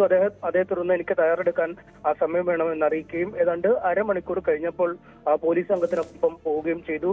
പോലീസ് അദ്ദേഹത്തെ കസ്റ്റഡിയിൽ എടുക്കുന്നു എന്ന രീതിയിൽ തന്നെയാണ് വിവരങ്ങൾ ആ ഘട്ടത്തിൽ വന്നത്. അതിന് കൂടുതൽ പിൻബലം നൽകുന്ന രീതിയിൽ ആശുപത്രിയിൽ എത്തിച്ച് ചില വൈദ്യ പരിശോധനകളൊക്കെ നടത്തുന്ന സാഹചര്യമുണ്ടായി. പിന്നീട് പോലീസ് പറഞ്ഞത് അദ്ദേഹത്തിന് ദേഹാസ്വാസ്ഥ്യം ഉണ്ടായപ്പോൾ ആശുപത്രിയിൽ കയറി പരിശോധനകൾ നടത്തിയതാണ്. തുടർന്ന് കുറച്ച് നേരത്തെ നിരീക്ഷണവും നടത്തിയ ശേഷം ചേവായൂർ പോലീസ് സ്റ്റേഷനിലേക്ക് കൊണ്ടുപോവുകയായിരുന്നു. എന്തായാലും ഇദ്ദേഹത്തെ കൂട്ടിക്കൊണ്ടു പോയതോടുകൂടി തന്നെ കോൺഗ്രസ് ക്യാമ്പ് വളരെ സജീവമായി വിഷയത്തിൽ ഇടപെടുകയുണ്ടായി. DCC പ്രസിഡന്റിന്റെയും മുതിർന്ന നേതാവ് KC അബുവിന്റെയും ഒക്കെ നേതൃത്വത്തിൽ കോൺഗ്രസ് പ്രവർത്തകർ ചേവായൂർ പോലീസ് സ്റ്റേഷന് മുൻവശത്ത് പ്രതിഷേധവുമായി എത്തി. മറ്റ് പ്രമുഖ നേതാക്കൾ ACC നേതാക്കളായ KC വേണുഗോപാലും രമേശ് ചെന്നിത്തല അടക്കമുള്ള എല്ലാ നേതാക്കളും ഇതുമായി ബന്ധപ്പെട്ട പ്രതിഷേധ പ്രസ്താവനകൾ നൽകുകയും ചെയ്തു. ഇതോടുകൂടി തന്നെ ഈ സംഭവത്തിന് മറ്റൊരു മാനം കൈവന്നു. കാരണം സ്റ്റേഷനിൽ നിന്ന് വേണമെങ്കിൽ ജാമ്യം നൽകി വിട്ടയക്കാവുന്ന കുറ്റം, അത്തരമാണ് സമൂഹ മാധ്യമങ്ങളിൽ ഈ ചിത്രങ്ങളൊക്കെ പോസ്റ്റ് ചെയ്യുന്നതുമായി ബന്ധപ്പെട്ട്. അത്തരത്തിൽ ഒരു കുറ്റത്തിന് എന്തിന് വീട്ടിലെത്തി പോലീസ് ജീപ്പിൽ കയറ്റിക്കൊണ്ട് ഒരു രാഷ്ട്രീയ നേതാവിനെ കൊണ്ടുപോകുന്നു എന്ന ചോദ്യമാണ് വരുന്നത്. ഒപ്പം താൻ ഒരു തരത്തിലുമുള്ള കൂട്ടിച്ചേർക്കലുകൾ ഈ ഫോട്ടോയിൽ നടത്തിയിട്ടില്ല. മുഖ്യമന്ത്രിയുടെ പുറത്തുവിട്ട ഔദ്യോഗിക വീഡിയോയിൽ നിന്നും ഒരു ഭാഗം മാത്രം താൻ കട്ട് ചെയ്തെടുക്കുകയാണ് ചെയ്തതെന്ന് അദ്ദേഹം വ്യക്തമാക്കി. അത് എങ്ങനെ ഒരു വെല്ലുവിളിക്കുന്ന അല്ലെങ്കിൽ കലാപത്തിനുള്ള ആഹ്വാനമാകുന്നു എന്നാണ് N. സുബ്രഹ്മണ്യം ചോദിക്കുകയും ചെയ്തത്. നേരത്തെ BJP സംസ്ഥാന അധ്യക്ഷൻ രാജീവ് ചന്ദ്രശേഖരൻ അടക്കമുള്ളവർ ഈ ചിത്രം പോസ്റ്റ് ചെയ്തിരുന്നു. അന്ന് അവർക്കെതിരെ യാതൊരു നിയമ നടപടികളും എടുക്കാത്തവർ എന്തിന് തനിക്കെതിരെ മാത്രം നടപടിയെടുക്കുന്നു? അത് പ്രതിപക്ഷത്തിന്റെ പ്രതിഷേധ ശബ്ദങ്ങളെ നിശബ്ദമാക്കാനുള്ള സർക്കാരിന്റെ നീക്കമാണ് ഇതിന് പിന്നിലെന്ന ആരോപണമാണ് അദ്ദേഹം ഉന്നയിച്ചത്. എന്തായാലും ഈ പുറത്തു വിട്ട ചിത്രം വലിയ രീതിയിലുള്ള ഒരു പ്രകോപനത്തിനുള്ള ആഹ്വാനമാണ് എന്ന വാദത്തിലാണ് CPIM ഹാൻഡിലുകൾ ഉറച്ചു നിൽക്കുന്നത്. ഒപ്പം ഈ നിലവിൽ അദ്ദേഹത്തിന്റെ വാളിൽ ഉള്ള ചിത്രത്തിന് ഒപ്പം മറ്റൊരു ചിത്രം കൂടി ഉണ്ടായിരുന്നു എന്നും CPIM ഹാൻഡിലുകൾ പറയുന്നു. പക്ഷേ ആ ചിത്രം നീക്കം ചെയ്യുന്ന ഒരു സാഹചര്യമാണ് ഉണ്ടായതെന്നാണ് അവർ ചൂണ്ടിക്കാണിക്കുന്നത്. എന്തായാലും വലിയ നാടകീയമായ സംഭവങ്ങൾക്കൊടുവിൽ UDF സമരം അവസാനിപ്പിക്കുകയും അദ്ദേഹത്തിനെ വിട്ടയക്കുകയും ചെയ്തു. ശരി, MS അനീഷ് കുമാറാണ് കൂടുതൽ വിവരങ്ങൾ നൽകിയത്. ഇനി ആലപ്പുഴയിലേക്ക് പോകുമ്പോൾ ആലപ്പുഴ ജില്ലയിൽ പക്ഷിപ്പനി ബാധിച്ച പ്രദേശത്തെ കള്ളിംഗ് പുരോഗമിക്കുകയാണ്. 5 പഞ്ചായത്തുകളിലായി ഇതുവരെ 3795 പക്ഷികളെയാണ് കൊന്നത്. പ്രഭവ കേന്ദ്രങ്ങളുടെ 1 കിലോമീറ്റർ ചുറ്റളവിലുള്ള പക്ഷികളെയാണ് നശിപ്പിക്കുന്നത്. കൂടുതൽ വിവരങ്ങളുമായി ശരണ്യ സ്നേഹജൻ ചേരുന്നുണ്ട്. ശരണ്യ, കള്ളിംഗ് ഇപ്പോഴും പുരോഗമിക്കുകയാണോ അതോ പൂർത്തിയാവാനായോ? 2 ദിവസങ്ങളിലായാണ് കള്ളിംഗ് തീരുമാനിച്ചിരുന്നത്. ഇന്നും ഇന്നലെയുമായി അത് പുരോഗമിക്കുകയാണ്. ഇന്നലെ 3000-ൽ പരം പക്ഷികളെയാണ് ഇത്തരത്തിൽ കുമാരപുരം, പുറക്കാട് പഞ്ചായത്തുകൾ, അമ്പലപ്പുഴ അടക്കമുള്ള പഞ്ചായത്തുകളിൽ നിന്നും നിർമ്മാർജ്ജനം ചെയ്തത്. ആ നശീകരണ പ്രക്രിയ ഇപ്പോഴും തുടരുന്നുണ്ട്. കള്ളിങ് നടക്കുന്ന പ്രദേശത്തേക്ക് ആർക്കും പ്രവേശനമില്ല. 1.5 കിലോമീറ്റർ ചുറ്റളവിലാണ് പ്രതിരോധ പ്രവർത്തനങ്ങളുമായി മൃഗസംരക്ഷണ വകുപ്പ് ഉദ്യോഗസ്ഥർ ഉൾപ്പെടെ പഞ്ചായത്ത് ജീവനക്കാർ ഉൾപ്പെടെയുള്ളവർ ഉള്ളത്. ഇന്ന് ഇപ്പോൾ കുമാരപുരം പഞ്ചായത്തിലാണ് രാവിലെ തുടങ്ങിയിട്ടുള്ളത്. ഇന്നലെ ഏകദേശം 19,000-ൽ പരം പക്ഷികളെ, അതായത് താറാവ്, കോഴി, കാട ഇനത്തിലെ 19,000-ലധികം പക്ഷികളെ നശിപ്പിക്കേണ്ടതായുണ്ട്. അതുമായി ബന്ധപ്പെട്ടുള്ള പ്രവർത്തനങ്ങളാണ് തുടരുന്നത്. 2 ദിവസത്തിനുള്ളിൽ കള്ളിങ് പൂർത്തീകരിക്കുമെന്നുള്ളതാണ് മൃഗസംരക്ഷണ വകുപ്പ് ഉദ്യോഗസ്ഥർ അറിയിച്ചിട്ടുള്ളത്. കേന്ദ്ര മാനദണ്ഡങ്ങൾ പ്രകാരം വേണം അത്തരത്തിലുള്ള നടപടിക്രമങ്ങൾ പൂർത്തീകരിക്കേണ്ടത്. PPE കിറ്റ് അടക്കം ധരിച്ചുകൊണ്ടാണ് പ്രതിരോധ പ്രവർത്തകർ ഈ കാര്യങ്ങൾ ചെയ്യുന്നത്. അത് താറാവുകളെ കൂട്ടത്തോടെ നശിപ്പിച്ചു കളയുകയാണ്. അത് പിന്നീട് കത്തിച്ച് അടക്കം അതിന്റെ അണുബാധയിൽ നിന്ന് മാറ്റുന്നതിന് വേണ്ടിയുള്ള അത്തരം പ്രവർത്തനങ്ങൾ ഉൾപ്പെടെ ചെയ്യേണ്ടതുണ്ട്. 2 ആലപ്പുഴ ജില്ലയിലും ഒപ്പം തന്നെ കോട്ടയം ജില്ലയിലുമാണ് ഇത്തരത്തിൽ പക്ഷിപ്പനി സ്ഥിരീകരിച്ചിരുന്നത്. ആ പ്രദേശത്ത് ഉള്ള ഇത്തരത്തിൽ പക്ഷി വളർത്തൽ അടക്കമുള്ള കാര്യങ്ങൾ നിരോധിച്ചിരിക്കുന്നു എന്ന് മാത്രമല്ല 3 മാസത്തേക്ക് നിരോധനമുണ്ട്. ഒപ്പം തന്നെ മുട്ട, മാംസം, കാഷ്ടം എന്നിവയുടെ വിപണനം ഉൾപ്പെടെയുള്ള കാര്യങ്ങൾ മറ്റു പ്രദേശങ്ങളിലേക്ക് അത് നീക്കുന്നത് ഉൾപ്പെടെയുള്ള എല്ലാ കാര്യങ്ങളും നിരോധിച്ചിട്ടുണ്ട്. അത് പഞ്ചായത്ത് സെക്രട്ടറിമാർക്കാണ് അത് സംബന്ധിച്ച് ചുമതല നൽകിയിട്ടുള്ളത്. എന്തായാലും ക്രിസ്മസ് വിപണിയുടെ തൊട്ട് മുൻപാണ് അത്തരത്തിൽ ക്രിസ്മസ് ആഘോഷങ്ങൾക്ക് വേണ്ടി കർഷകർ കരുതി വെച്ചിരുന്ന താറാവുകൾക്കാണ് ഇത്തരത്തിൽ പക്ഷിപ്പനി സ്ഥിരീകരിച്ചിട്ടുള്ളത്. വളരെ പെട്ടെന്ന് തന്നെ അത് പല പഞ്ചായത്തുകളിലേക്ക് മാറുകയും 5 പഞ്ചായത്തുകളോളം അത്തരത്തിൽ ആ ഒരു പക്ഷിപ്പനി ബാധയുടെ ബുദ്ധിമുട്ടുകൾ അനുഭവിക്കുകയും ചെയ്യുന്നുണ്ട്. എന്തായാലും സർക്കാർ എന്ത് നഷ്ടപരിഹാരം അടക്കമുള്ള കാര്യങ്ങൾ നൽകുമെന്നത് വേണം. വരും ദിവസങ്ങളിൽ അത്തരം കൂടിയാലോചനകളൊക്കെ നടക്കുന്നുണ്ട്. കർഷകർക്ക് സാധാരണഗതിയിൽ അത്തരത്തിൽ പക്ഷിപ്പനി സ്ഥിരീകരിക്കുന്ന ഘട്ടത്തിൽ നഷ്ടപരിഹാരം നൽകാറുണ്ട്. അത് ഇത്തവണയും തുടരുമെന്നുള്ളതാണ് നമുക്ക് അറിയാൻ കഴിഞ്ഞിട്ടുള്ളത്. ശരി, ശരണ്യ സ്നേഹജനാണ് ആലപ്പുഴയിൽ നിന്നും കൂടുതൽ വിവരങ്ങൾ. സ്പോട്ട്ലൈറ്റ് പൂർണ്ണമാവുകയാണ്. നമസ്കാരം.